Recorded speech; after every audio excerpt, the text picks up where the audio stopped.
ಬಸವಂ ಭಕ್ತಿಗೆ ಮೂಲಂ ಬಸವಂ ಕಾಲಂಗ ಕಾಲನನುಪಮಾಶೀಲಂ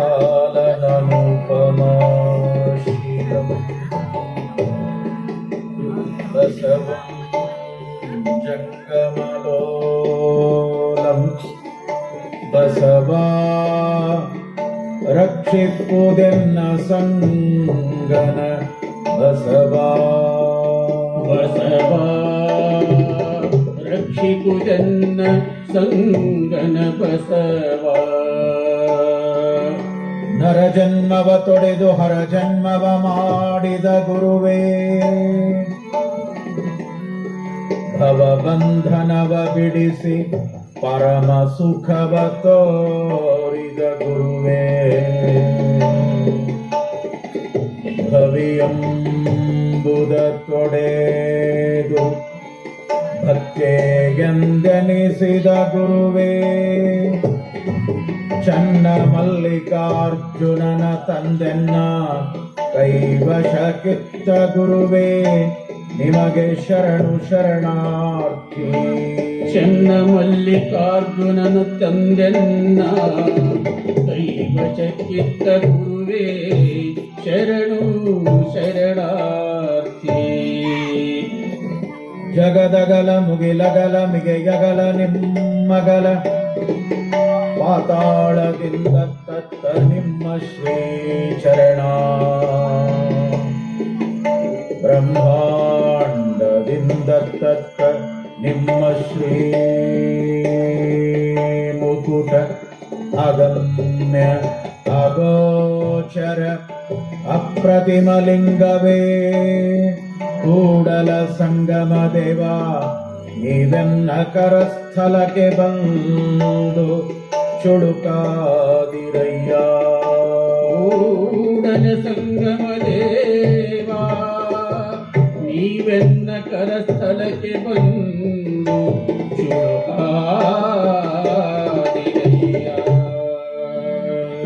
ಬಸವ ಗುರುವಿನ ನಾಮವ ನೆನೆಯಲು ಕಷ್ಟವೆಲ್ಲ ದೂರ, ಮಹಾನುಭಾವರ ವಚನದಿ ನಡೆದರೆ ಜೀವನ ಉದ್ಧಾರ. ಬಸವ ಗುರುವಿನ ನಾಮವ ನೆನೆಯಲು ಕಷ್ಟವೆಲ್ಲ ದೂರ, ಬಸವ ಗುರುವಿನ ನಾಮವ ನೆನೆಯಲು ಕಷ್ಟವೆಲ್ಲ ದೂರ, ಮಹಾನುಭಾವರ ವಚನದಿ ನಡೆದರೆ ಜೀವನ ಉದ್ಧಾರ. ಮಹಾನುಭಾವರ ವಚನದಿ ನಡೆದರೆ ಜೀವನ ಉದ್ಧಾರ. ಬಸವ ಗುರುವಿನ ನಾಮವ ನೆನೆಯಲು ಕಷ್ಟವೆಲ್ಲ ದೂರ, ಮಹಾನುಭಾವರ ವಚನದಿ ನಡೆದರೆ ಜೀವನ ಉದ್ಧಾರ.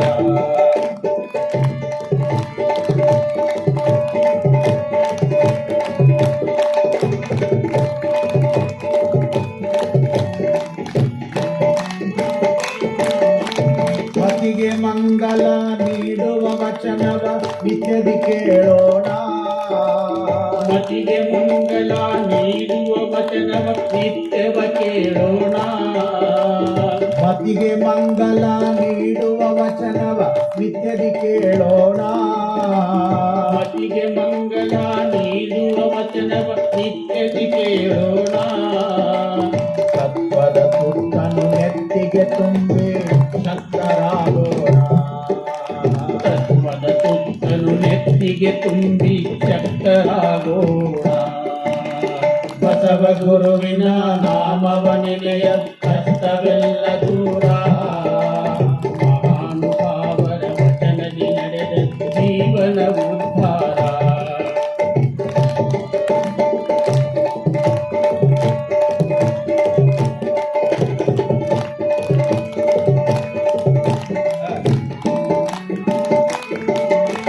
ಭಕ್ತಿಯಿಂದಲೇ ಶ್ರವಣವ ಮಾಡಿ ಶರಣು ಎನ್ನೋಣ. ಭಕ್ತಿಯಿಂದ ಭಕ್ತಿಯಿಂದಲೇ ಭಜನೆಯ ಮಾಡಿ ಶರಣು ಎನ್ನೋಣ. ಭಕ್ತಿಯಿಂದಲೇ ಶ್ರವಣವ ಮಾಡಿ ಶರಣು ಎನ್ನೋಣ. ಭಕ್ತಿಯಿಂದಲೇ ಶ್ರವಣವ ಮಾಡಿ ಶರಣು ಎನ್ನೋಣ. ಭವಬಂಧನದ ಕತ್ತಲೆಯಿಂದ ಮುಕ್ತರಾಗೋಣ. ಭವಬಂಧನದ ಕತ್ತಲೆಯಿಂದ ಮುಕ್ತರಾಗೋಣ. ಬಸವ ಗುರುವಿನ ನಾಮವ ನೆನೆಯ ಕಷ್ಟವೆಲ್ಲ ದೂರ. ಮಹಾನುಭಾವರ ವಚನದಿ ನಡೆದರೆ ಜೀವನ ಉದ್ಧಾರ.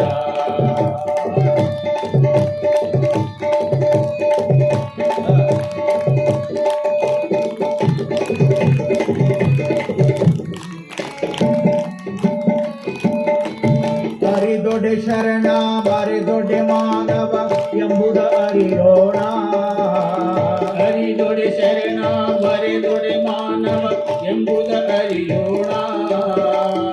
ಅರಿದೊಡೆ ಶರಣ ಮರೆದೊಡೆ ಮಾನವ ಎಂಬುದ ಅರಿಯೋಣ.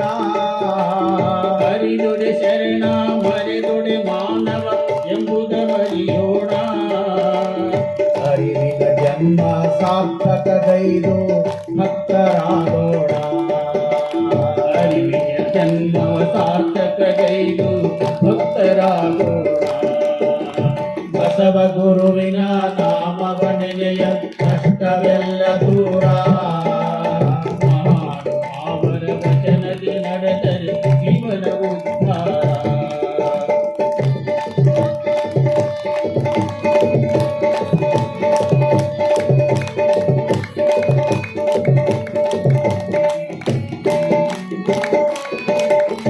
ಕಾಯಕದಿಂದ ಬಾಳುತ್ತ ನಾವು ದಾಸೋಹಗೈಯೋಣ.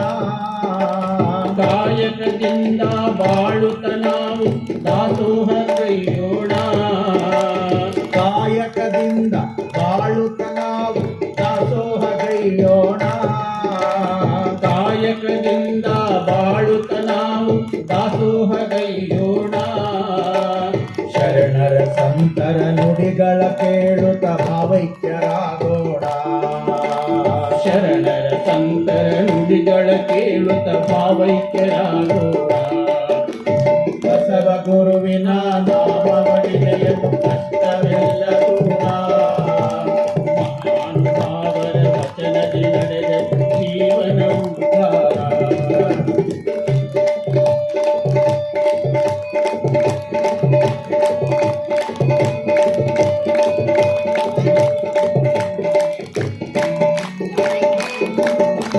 ಕಲ್ಯಾಣಪುರದ ಮಹಾಶರಣರ ಶರಣವನಂಬೋಣ. ಕಲ್ಯಾಣಪುರದ ಮಹಾಶರಣರ ಶರಣವನಂಬೋಣ. ಕಲ್ಯಾಣಪುರದ ಮಹಾಶರಣರ ಶರಣವನಂಬೋಣ. ಕಲ್ಯಾಣಪುರದ ಮಹಾಶರಣರ ಶರಣವನಂಬೋಣ. ಅವರ ಪಾದದಿ ಶಿರವನ್ನು ಬಾಗಿ ಮಹಂತರ ಕೂಡೋಣ. ಅವರ ಪಾದದಿ ಶಿರವನ್ನು ಬಾಗಿ ಮಹಂತರ ಕೂಡೋಣ. ಬಸವ ಗುರುವಿನ ನಾಮವ ನೆನೆಯ ಕಷ್ಟವೆಲ್ಲ ದೂರ. ಮಹಾನುಭಾವರ ವಚನದಿ ನಡೆದರೆ ಜೀವನ ಉದ್ಧಾರ. ಬಸವ ಗುರುವಿನ ನಾಮವ ನೆನೆಯ ಕಷ್ಟವೆಲ್ಲ ದೂರ. ವಚನದಿ ನಡೆದರೆ ಜೀವನ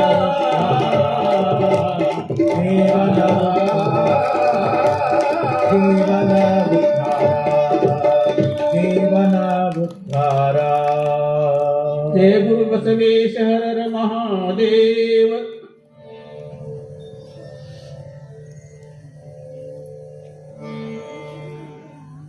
ಹಾಡಿದೊಡೆ ಎನ್ನೊಡೆಯನ ಹಾಡುವೆ, ಬೇಡಿದೊಡೆ ಎನ್ನೊಡೆಯನ ಬೇಡುವೆ. ಒಡೆಯಂಗೊಡಲ ತೋರಿ ಎನ್ನ ಬಡತನವ ಭಿನ್ನಯಿಸುವೆ. ಒಡೆಯ ಮಹಾದಾನಿ ಕೂಡಲ ಸಂಗಮ ದೇವರಲ್ಲಿ ಭಕ್ತಿಯಿಂದ ಶರಗೊಡ್ಡಿ ಬೇಡುವೆ. ಪ್ರಾತಸ್ಮರಣೀಯ ಸೃಷ್ಟಿಕರ್ತ ಪರಮಾತ್ಮನನ್ನ ಭಕ್ತಿಯಿಂದ ಸ್ಮರಣೆ ಮಾಡಿ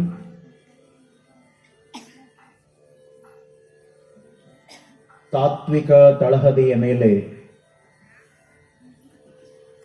ಸಾತ್ವಿಕ ಸಮಾಜವನ್ನ ಕಟ್ಟಿ ಸಕಲ ಜೀವಾವಳಿಗೆ ಲೇಸನ್ನ ವಹಿಸಿರುವ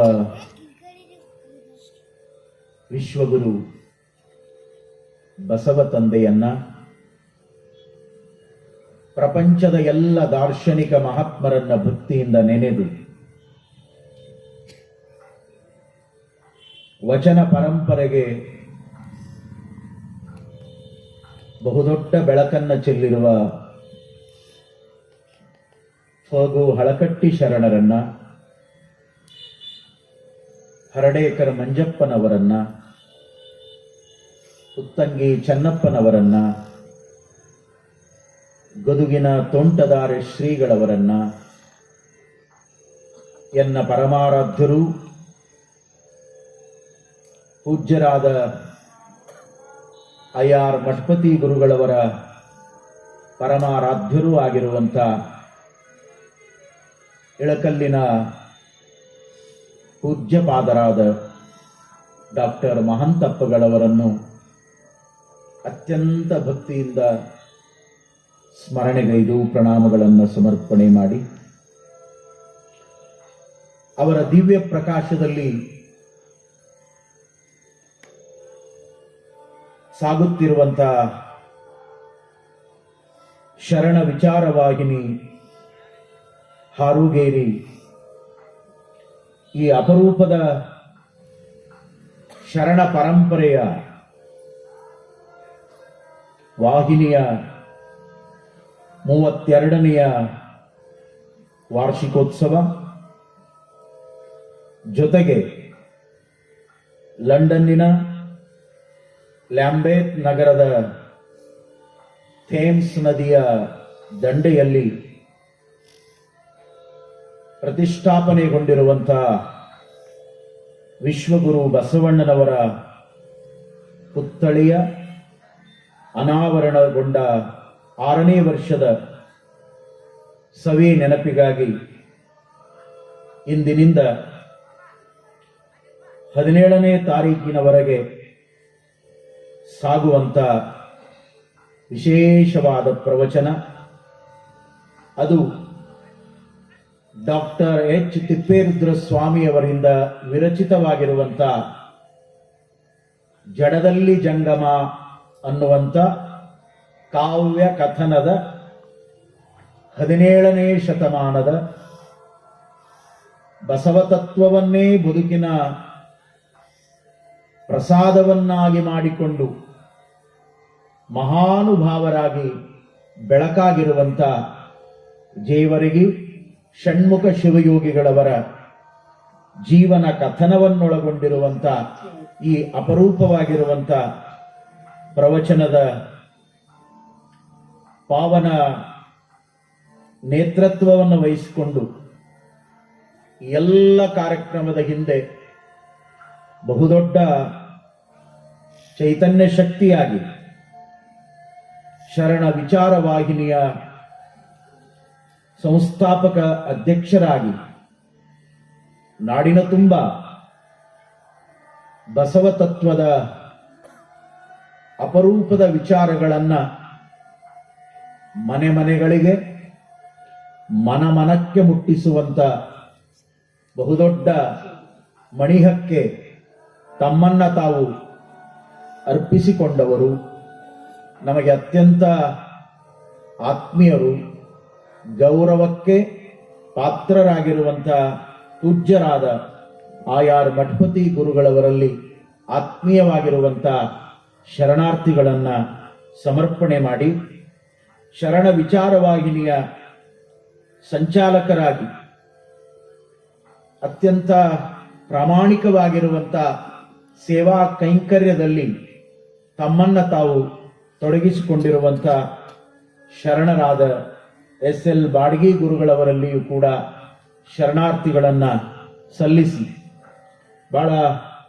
ಅಪರೂಪದ ಸೇವೆಗೆ ಸಾಕ್ಷಿ ಎನ್ನುವಂತೆ ನಿತ್ಯವೂ ಕೂಡ ಈ ಅಪರೂಪದ ಶರಣ ಪರಂಪರೆಗೆ ತಮ್ಮನ್ನ ತಾವು ಅರ್ಪಿಸಿಕೊಂಡಿರುವಂತ ಕದಳಿ ಮಹಿಳಾ ವೇದಿಕೆಯ ಎಲ್ಲ ತಾಯಂದಿರಲ್ಲಿ ಶರಣಾರ್ಥಿಗಳನ್ನು ಸಲ್ಲಿಸಿ ನಮ್ಮೊಂದಿಗೆ ನಿತ್ಯವೂ ಕೂಡ ವಚನ ಸಂಗೀತದ ಸೇವೆಯನ್ನ ಗೈಯಲು ನಮ್ಮೊಟ್ಟಿಗೆ ಇರುವಂತಹ ಹಿರಿಯರು, ನಮ್ಮವರೇ ಆಗಿರುವಂತ ಸುರೇಶ್ ಕೇಸಾಪುರ ಅವರಿಗೂ ಕೂಡ ಶರಣುಗಳನ್ನು ಹೇಳಿ, ನಮ್ಮ ನಾಡು ಕಂಡ ಅಪರೂಪದ ತಬಲಾ ಪಟುವಾಗಿರುವಂತ ತಬಲಾ ಸಾಥನ್ನ ನೀಡುವ ಹನುಮಂತರಾಯ ಚಿಕ್ಕೊಟ್ನೇಕಲ್ ಬೆಂಗಳೂರು ಇವರಿಗೂ ಕೂಡ ಶರಣಾರ್ಥಿಗಳನ್ನು ಸಲ್ಲಿಸಿ ಇವತ್ತಿನ ಮಹಾಪ್ರಸಾದದ ದಾಸೋಹಿಗಳಾಗಿ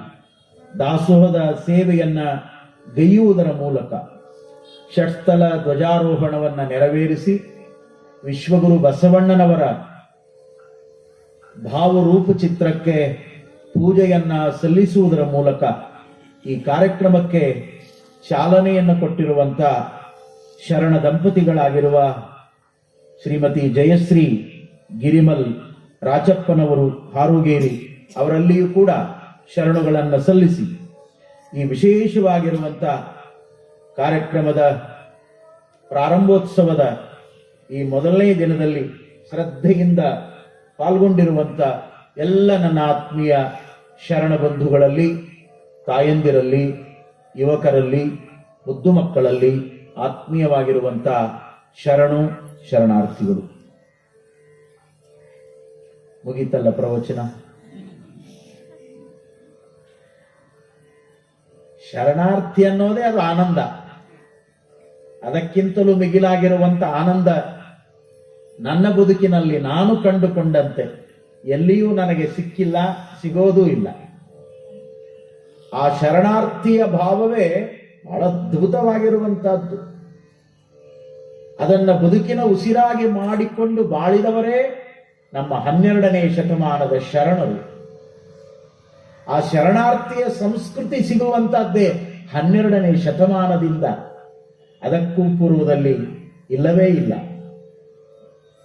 ಅಂತ ಅಪರೂಪದ ಶರಣಾರ್ಥಿಯ ಒಂದು ಸೇವಾ ಕೈಂಕರ್ಯದ ಪರಂಪರೆಯಾಗಿ ಬೆಳೆದು ಬಂದಿರುವಂತಹದ್ದು ಹಾರುಗೇರಿಯ ಶರಣ ವಿಚಾರವಾಹಿನಿ. ಬಹಳ ದೊಡ್ಡ ಹೆಮ್ಮೆ, ಅಭಿಮಾನ. ಪ್ರತಿ ವರ್ಷವೂ ಕೂಡ ವಾರ್ಷಿಕೋತ್ಸವದ ನೆಪದಲ್ಲಿ ಒಂದಿಷ್ಟು ನಮ್ಮ ಮನಸ್ಸುಗಳನ್ನ, ನಮ್ಮ ಭಾವನೆಗಳನ್ನ, ನಮ್ಮ ಜೀವನದ ಏರುಪೇರುಗಳನ್ನ ಸರಿಪಡಿಸಿಕೊಳ್ಳುವಂತ ಒಂದು ಅದ್ಭುತವಾಗಿರುವಂತ ಚಿಂತನದ ಕಾರ್ಯಕ್ರಮವನ್ನ ತಾವೆಲ್ಲ ಪ್ರತಿ ವರ್ಷ ಇಲ್ಲಿ ಏರ್ಪಡಿಸ್ತಾ ಬಂದಿದ್ದೀರಿ. ಈ ವರ್ಷ ಯೋಗಾಯೋಗ ಒಂದು ದಿನದ ಕಾರ್ಯಕ್ರಮಕ್ಕೆ ಬಂದು ಹೋಗಿದ್ದೆ. ಈ ಬಾರಿ 16 ದಿನಗಳ ಕಾಲ ನಿಮ್ಮೊಟ್ಟಿಗೆ ಒಂದಾಗಿ ಚಂದಾಗಿ 16 ವಿಷಯಗಳನ್ನ ಹಂಚಿಕೊಳ್ಳುವಂತ ಒಂದು ಯೋಗ. ಇದು ಶರಣರ ಅನುಗ್ರಹದ ಪ್ರಸಾದ ಅಂತ ತಿಳ್ಕೊಂಡು ನಾನು ಭಾವನೆಯನ್ನ ಮಾಡಿಕೊಳ್ಳುತ್ತಾ, ಬಹಳ ವಿಶೇಷವಾಗಿರುವಂತ ಶೀರ್ಷಿಕೆಯನ್ನು ಹೊಂದಿರುವಂತ ಜಡದಲ್ಲಿ ಜಂಗಮ, ಬಹಳ ಅದ್ಭುತವಾಗಿರುವಂತ ಕಥನದಿಂದ ಕೂಡಿರುವಂತ ಇದೊಂದು ಕೃತಿ, ಇದೊಂದು ಕಾವ್ಯ, ಇದೊಂದು ಕಾದಂಬರಿ. ನಾನು ಮೈಸೂರಿನಲ್ಲಿ ಅಧ್ಯಯನ ಮಾಡುವಾಗ ನಮಗೆ ಕನ್ನಡದ ಪ್ರಾಧ್ಯಾಪಕರಾಗಿ, ಮಾರ್ಗದರ್ಶಕರಾಗಿ ಈ ಶರಣ ಸಂಸ್ಕೃತಿಯ ವಿಚಾರಗಳನ್ನ ನಾವು ಚರ್ಚೆಯಾಗಿ ಎತ್ತಿಕೊಂಡಾಗ ನಮಗೆ ಉತ್ತಮವಾಗಿರುವಂತ ಸಲಹೆಯನ್ನು ಕೊಟ್ಟು ತತ್ವದ ವಿಚಾರಗಳನ್ನ ಬಹಳ ಸರಳವಾಗಿ ಬಿಡಿಸುವುದರ ಮೂಲಕ ನಮ್ಮ ನೆತ್ತಿಗೆ ಬುತ್ತಿಯನ್ನು ತುಂಬಿದವರು ಪೂಜ್ಯರಾಗಿರುವಂತ ಡಾಕ್ಟರ್ ತಿಪ್ಪೇರುದ್ರ ಸ್ವಾಮಿಯವರು. ನಾನು ಇಳಕಲ್ಲಿನ ಮಠದ ಮರಿದೇವರಾಗಿ ಅಪ್ಪಗಳ ಜೊತೆಯಲ್ಲಿ ಸೇವೆಯನ್ನ ಮಾಡುವಂತ ಕಾಲದಲ್ಲಿ ಪರಮ ಪೂಜ್ಯರು ಒಂದು ವಿಶೇಷವಾಗಿರುವಂತ ಶರಣ ಸಿದ್ಧಾಂತ ವಿದ್ಯಾಪೀಠ ಅನ್ನುವಂತ ವ್ಯವಸ್ಥೆಯ ಅಡಿಯಲ್ಲಿ ಬೇರೆ ಬೇರೆ ಪಟ್ಟಣ ಪ್ರದೇಶಗಳಲ್ಲಿ, ಗ್ರಾಮೀಣ ಪ್ರದೇಶಗಳಲ್ಲಿ ಶರಣ ಸಂಸ್ಕೃತಿಯ ಶಿಬಿರಗಳನ್ನ ಏರ್ಪಡಿಸ್ತಾ ಇದ್ರು. ಅಂತಹ ಸಂದರ್ಭದಲ್ಲಿ ತಿಪ್ಪೇರುದ್ರ ಸ್ವಾಮಿಯವರನ್ನ ಆಹ್ವಾನ ಮಾಡುವುದರ ಮೂಲಕ 2 ದಿನ 3 ದಿನ ಅವರ ವಿಚಾರಗಳನ್ನ ಜನಗಳಿಗೆ ಮುಟ್ಟಿಸುವಂತ ಬಹಳ ದೊಡ್ಡ ಪ್ರಯತ್ನವನ್ನ ಪೂಜ್ಯ ಇಳಕಲ್ ಅಪ್ಪಗಳವರು ಮಾಡ್ತಾ ಬಂದಿದ್ರು. ಅವರ ಒಟ್ಟು ವ್ಯವಸ್ಥೆಯ ವಿಚಾರಗಳಿಗೆ ಡಾಕ್ಟರ್ ತಿಪ್ಪೇರುದ್ರ ಸ್ವಾಮಿಯವರು ತಮ್ಮ ಒಪ್ಪಿಗೆಯನ್ನು ನೀಡುವುದರ ಮೂಲಕ ಅಪ್ಪ ಅವರು ಮಾಡುವಂತ ಕಾರ್ಯ ಇದು ಶರಣರ ಸತ್ಯವಾಗಿರುವಂತ ಕಾರ್ಯ ಅನ್ನುವಂತ ಭಾವನೆಯಲ್ಲಿ ಅವರು ತಮ್ಮದೇ ಆಗಿರುವಂತ ಸೇವೆಯನ್ನು ಸಲ್ಲಿಸ್ತಾ ಇದ್ದರು. ನನಗೆ ಇವತ್ತಿಗೂ ಆ ಸಂದರ್ಭ ಕಣ್ಣಿಗೆ ಕಟ್ಟಿದಂತೆ ಇದೆ. ಪರಮ ಪೂಜ್ಯರು 71ನೇ ಇಸ್ವಿಯಲ್ಲಿ ಇಳಕಲ್ಲಿನ ಶ್ರೀಮಠದ ಅಧಿಕಾರವನ್ನು ವಹಿಸಿಕೊಂಡ್ರು, ಚಿತ್ತರಗಿ ಪೀಠದ ಒಡೆಯರಾದರು. ಅದಾದ ಮೇಲೆ ಮುಂದೆ 12 ವರ್ಷಗಳು ಕಳೆದ ಮೇಲೆ ಅವರ ನಿರಂಜನ ಪಟ್ಟಾಧಿಕಾರದ 12 ವಾರ್ಷಿಕೋತ್ಸವದ ಒಂದು ವಿಶೇಷವಾಗಿರುವಂತ ಕಾರ್ಯಕ್ರಮವನ್ನ ಇಳಕಲ್ಲಿನಲ್ಲಿ ಹಮ್ಮಿಕೊಂಡಿದ್ದು. ನಾನು 1975ರಲ್ಲಿ ಪೂಜ್ಯ ಅಪ್ಪ ಅವರ ಬಳಿಯಲ್ಲಿ ಹೋದವನು. ನನ್ನನ್ನ ಮುದುಗಲಿನಿಂದ ಬಹಳ ಪ್ರೀತಿಯಿಂದ ಆಯ್ಕೆ ಮಾಡಿ ಕರ್ಕೊಂಡು ಹೋದ್ರು. ಇಳಕಲ್ಲಿನ ಮಠಕ್ಕೆ ಬಂದ 4 ವರ್ಷಗಳ ಆದ ಮೇಲೆ 5ನೇ ವರ್ಷದೊಳಗನೆ ನಾನು ಸೇವಾದ ಮರಿಯಾಗಿ ಅವರೊಟ್ಟಿಗೆ ಸೇವಾ ಕೈಂಕರ್ಯದಲ್ಲಿ ತೊಡಗಿಕೊಂಡೆ. ಮುಂದೆ 12 ವಾರ್ಷಿಕೋತ್ಸವದ ಪಟ್ಟಾಧಿಕಾರದ ವಿಶೇಷವಾಗಿರುವಂತಹ ಕಾರ್ಯಕ್ರಮ. ಆ ಕಾರ್ಯಕ್ರಮದಲ್ಲಿ ಪರಮ ಪೂಜ್ಯರ ಸಂಕಲ್ಪ ನೋಡಿ, ಅಪ್ಪ ಅವರು ಮಾಡಿದ ಕಾರ್ಯಗಳನ್ನ ಇವತ್ತು ಯಾರೂ ಕೂಡ ಮಾಡ್ಲಿಕ್ಕೆ ಆಗೋದಿಲ್ಲ ಅಂತ ಗಟ್ಟಿತನದ ತತ್ವನಿಷ್ಠೆಯ ಪರಮ ಪೂಜ್ಯರು ನಾವು ನೀವು ಕಂಡಂತೆ ನೋಡಿ. ತಮ್ಮ ವಾರ್ಷಿಕೋತ್ಸವದ ಆ ವಿಶೇಷವಾದ ಕಾರ್ಯವನ್ನ 3 ಜನರಿಗೆ ಕೊಡುಗೆಯಾಗಿ ನೀಡುವುದರ ಮೂಲಕ ಅವರನ್ನ ವಿಶೇಷವಾಗಿ ಗೌರವಿಸಿದ್ರು. ಅದರಲ್ಲಿ ಒಬ್ಬರಾಗಿರುವಂತವರು ಡಾಕ್ಟರ್ ತಿಪ್ಪೇರುದ್ರ ಸ್ವಾಮಿ ಅವರು. ಶರಣ ಸಾಹಿತ್ಯಕ್ಕಾಗಿ ಅವರು ತಮ್ಮನ್ನ ತಾವು ಅರ್ಪಣೆ ಮಾಡಿಕೊಂಡ್ರು ಅಂತ ತಿಳ್ಕೊಂಡು ಅಂದು ಆ ವೇದಿಕೆಯ ಮೇಲೆ ಪೂಜ್ಯರು ತಿಪ್ಪೇರುದ್ರ ಸ್ವಾಮಿಯವರ ತುಲಾಭಾರದ ಕಾರ್ಯಕ್ರಮವನ್ನ ಮಾಡಿದ್ರು.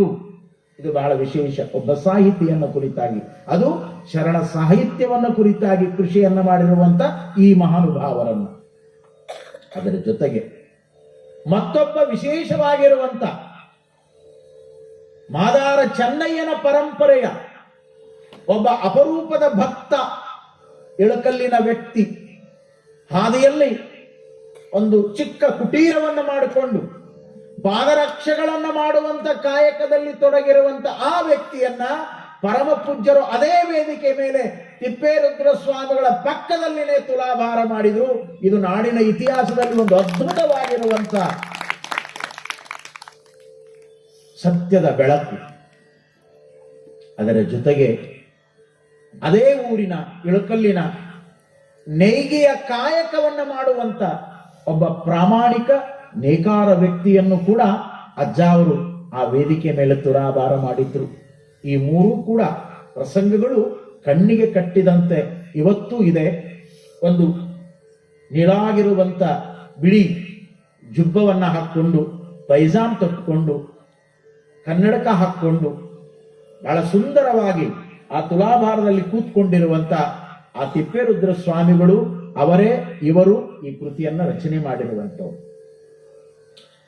ಬಹುಶಃ ಜಡದಲ್ಲಿ ಜಂಗಮ ಈ ಕಾದಂಬರಿಯನ್ನ ಆಧಾರವಾಗಿಟ್ಟುಕೊಂಡು ಕನ್ನಡ ನಾಡಿನಲ್ಲಿ ಪ್ರಪ್ರಥಮ ಬಾರಿಗೆ ಪ್ರವಚನ ಮಾಡಿದವರು ಯಾರು ಅನ್ನುವಂತ ಪ್ರಶ್ನೆ ಬಂದ್ರೆ ಆ ಮಾತನ್ನ ನಾನೇ ಹೆಮ್ಮೆಯಿಂದ ಹೇಳಿಕೊಳ್ತೇನೆ.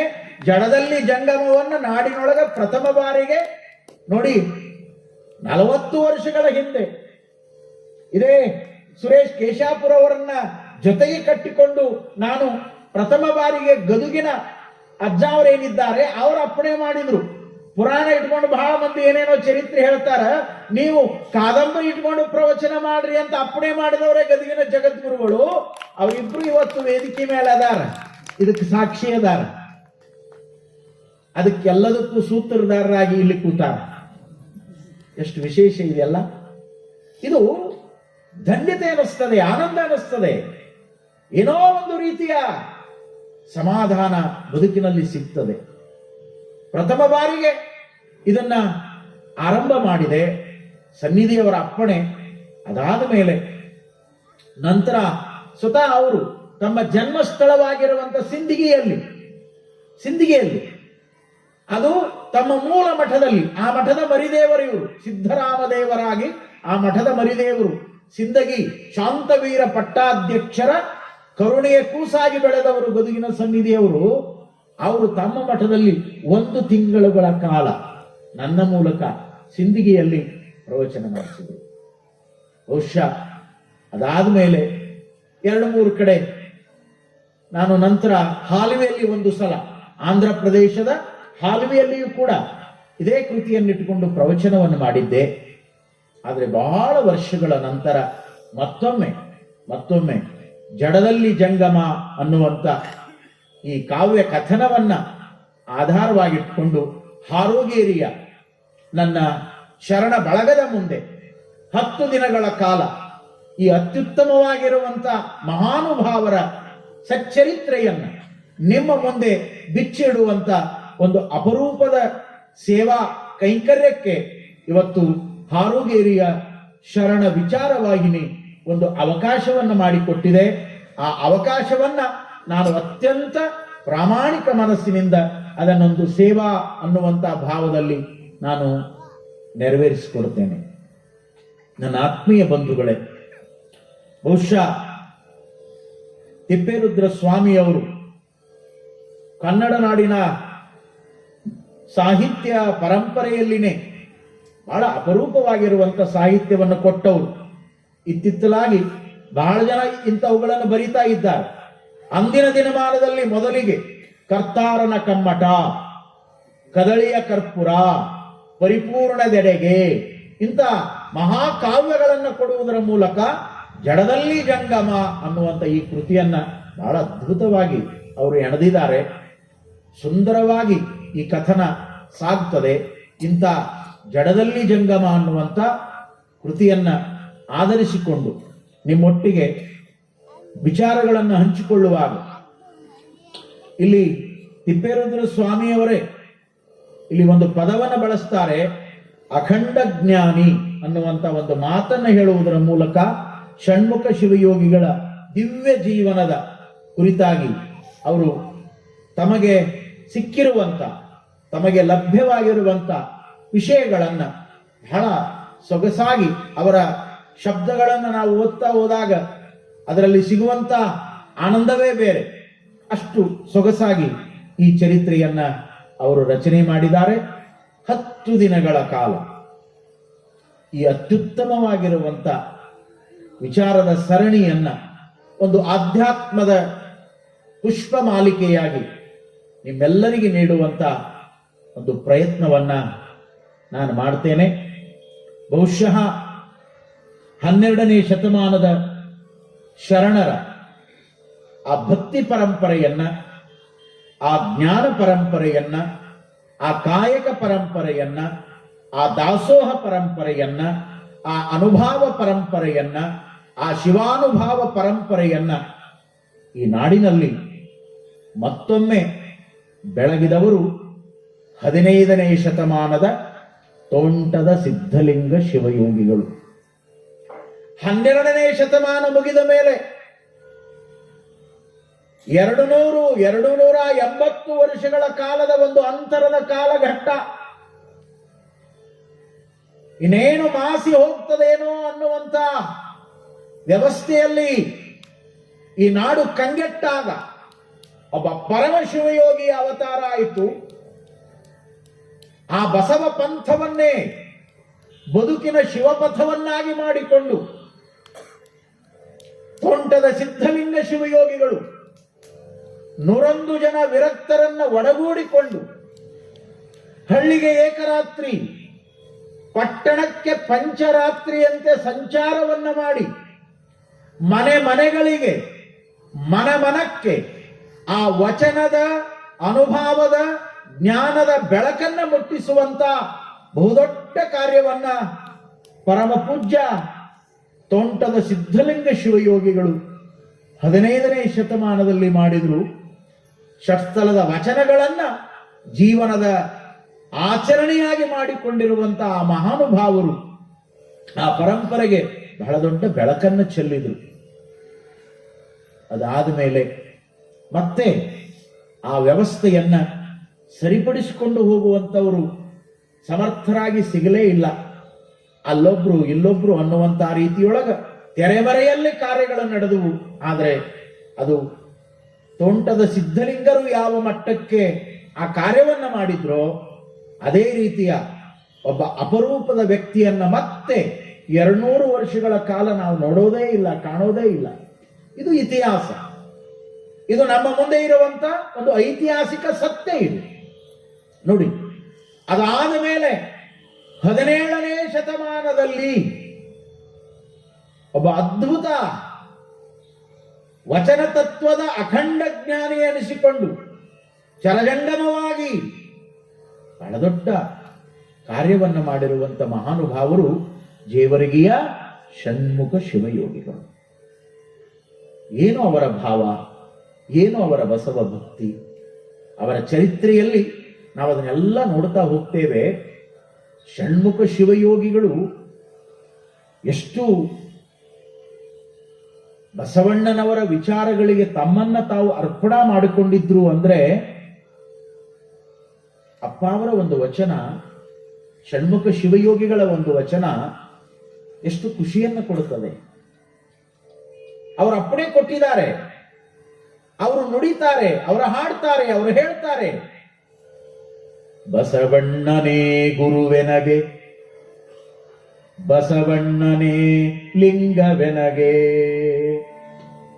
ಬಸವಣ್ಣನೇ ಜಂಗಮವೆನಗೆ, ಬಸವಣ್ಣನೇ ವಿಭೂತಿಯನಗೆ, ಬಸವಣ್ಣನೇ ರುದ್ರಾಕ್ಷಿಯನಗೆ, ಬಸವಣ್ಣನೇ ಮೂಲ ಮಂತ್ರವೆನಗೆ, ಬಸವಣ್ಣನೇ ಪಾದೋದಕವೆನಗೆ, ಬಸವಣ್ಣನೇ ಪ್ರಸಾದವೆನಗೆ, ಬಸವಣ್ಣನೇ ಅಷ್ಟಾವರಣವೆನಗೆ, ಬಸವಣ್ಣನೇ ಪಂಚಾಚಾರವೆನಗೆ,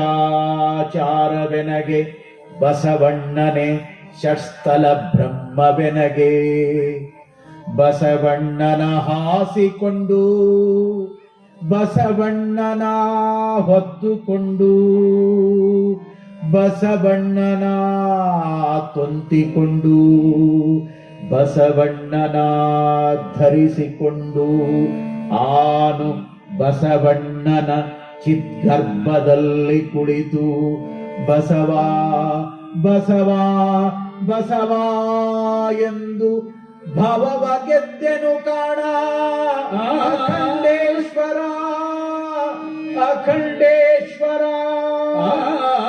ಅಖಂಡೇಶ್ವರ ಅಖಂಡೇಶ್ವರ.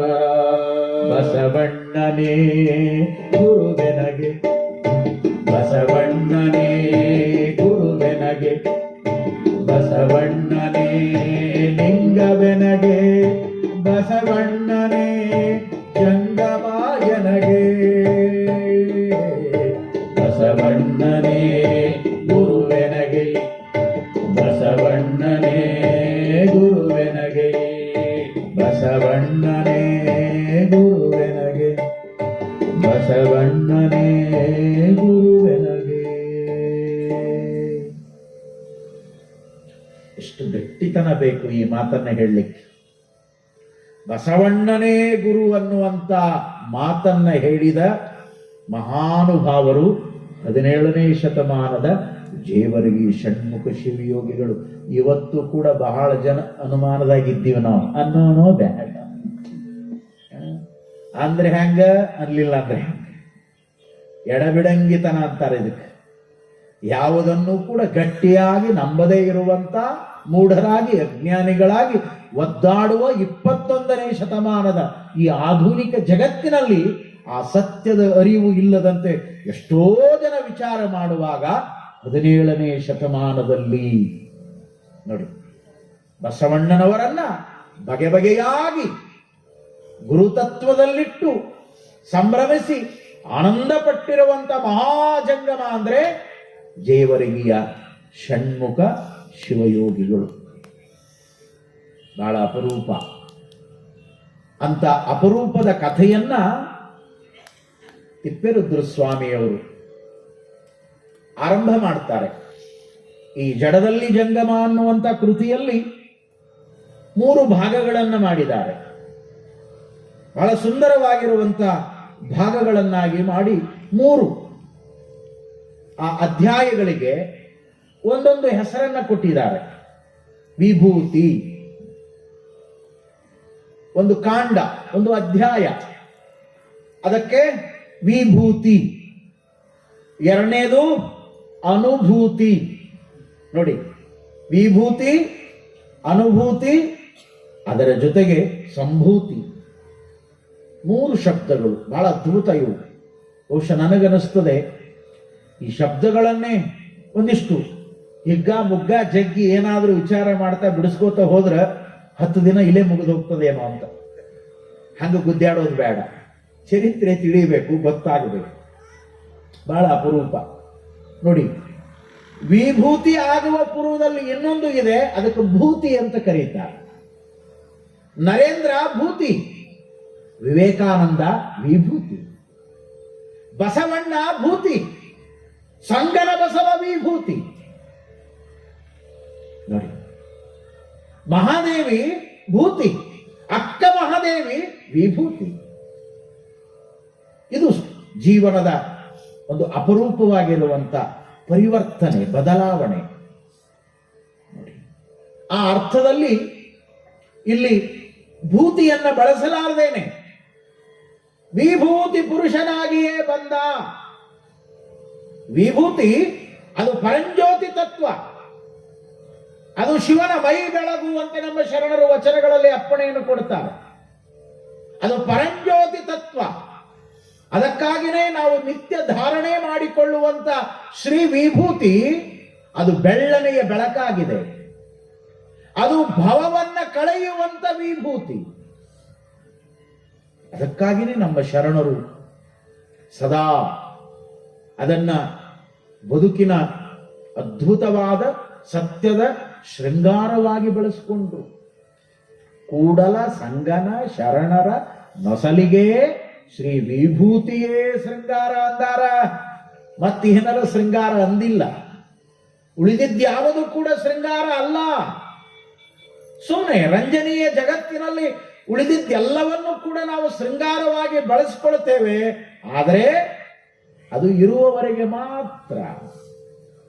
ಬಹುಶಃ ನಾವು ಬಳಸಿಕೊಂಡಿರುವಂತ ಶೃಂಗಾರದ ಆಭರಣಗಳಾಗಲಿ, ಮತ್ತೊಂದಾಗಲಿ, ಮಗದೊಂದಾಗಲಿ, ನೋಡಿ, ಒಳಗಿರುವಂತ ಪರಂಜ್ಯೋತಿ ಆತ್ಮ ಅದು ಬಯಲಾದ ತಕ್ಷಣವೇ ಬಹಳಷ್ಟು ಸ್ವಾರ್ಥಮಯವಾಗಿರುವಂತ ಈ ಜಗತ್ತಿನಲ್ಲಿ ಇವತ್ತಿಗೂ ನಾವು ಕಾಣ್ತಾ ಇದ್ದೇವೆ. ಅಪ್ಪಿ ತಪ್ಪಿ ಮನುಷ್ಯರು ಮೈತುಂಬ ಬೆಲೆ ಬಾಳುವಂತ ಬಂಗಾರದ ಆಭರಣಗಳನ್ನ ಹಾಕೊಂಡಿದ್ರ, ಹಂಗ ಹಾಕೊಂಡ ಸತ್ತಿದ್ರ, ಅವನ್ನೆಲ್ಲ ಬಿಚ್ಚಿಕೊಂಡು ತೆಗೆದಿಟ್ಟು ಗಂಟು ಕಟ್ಟಿ ಒಳಗಿಟ್ಟ ಮೇಲೆ ಸುದ್ದಿ ಮಾಡ್ತಾರೆ, ಹೋಗ್ಯಾದ ಅಂತ ಹೇಳಿ. ಅಲ್ಲಿ ತನ ಸುದ್ದಿನ ಮಾಡಲ್ಲ. ಇದು ಲೌಕಿಕ ಪ್ರಪಂಚದ ಶೃಂಗಾರ. ಆದ್ರೆ ನಮ್ಮ ಶರಣರ ಶೃಂಗಾರ ಎಂತದ್ದು ನೋಡಿ. ಅಕ್ಕ ಹೇಳ್ತಾಳೆ, ಬಹಳ ಅದ್ಭುತವಾದ ಮಾತುಗಳನ್ನು ಹೇಳ್ತಾಳೆ. ಕಣ್ಣಿಗೆ ಶೃಂಗಾರ, ಗುರು ಹಿರಿಯರ ನೋಡುವುದು. ಕಣ್ಣಿಗೆ ಶೃಂಗಾರ, ಗುರು ಹಿರಿಯರ ನೋಡುವುದು. ಕಣ್ಣಿಗೆ ಶೃಂಗಾರ, ಗುರು ಹಿರಿಯರ ನೋಡುವುದು. ಕರ್ಣಕ್ಕೆ ಶೃಂಗಾರ ವಚನಗಳ ಕೇಳುವುದು, ಕರ್ಣಕ್ಕೆ ಶೃಂಗಾರ ವಚನಗಳ ಕೇಳುವುದು. ಕಣ್ಗೆ ಶೃಂಗಾರ, ಕಣ್ಗೆ ಶೃಂಗಾರ ಹಿರಿಯರ ನೋಡುವುದು, ಕರ್ಣಕ್ಕೆ ಶೃಂಗಾರ ವಚನಗಳ ಕೇಳುವುದು. ಬುದ್ಧಿಗೆ ಶೃಂಗಾರ ಸತ್ಯವ ನುಡಿಯುವುದು, ಬುದ್ಧಿ ವಚನಕ್ಕೆ ಶೃಂಗಾರ ಸತ್ಯವ ನುಡಿಯುವುದು. ಸಂಭಾಷಣೆಗೆ ಶೃಂಗಾರ ಸದ್ಭಕ್ತರ ನುಡಿಗಡಣ, ಸಂಭಾಷಣೆಗೆ ಶೃಂಗಾರ ಸದ್ಭಕ್ತರ ನುಡಿಗಡಣ. ಕಣ್ಗೆ ಶೃಂಗಾರ,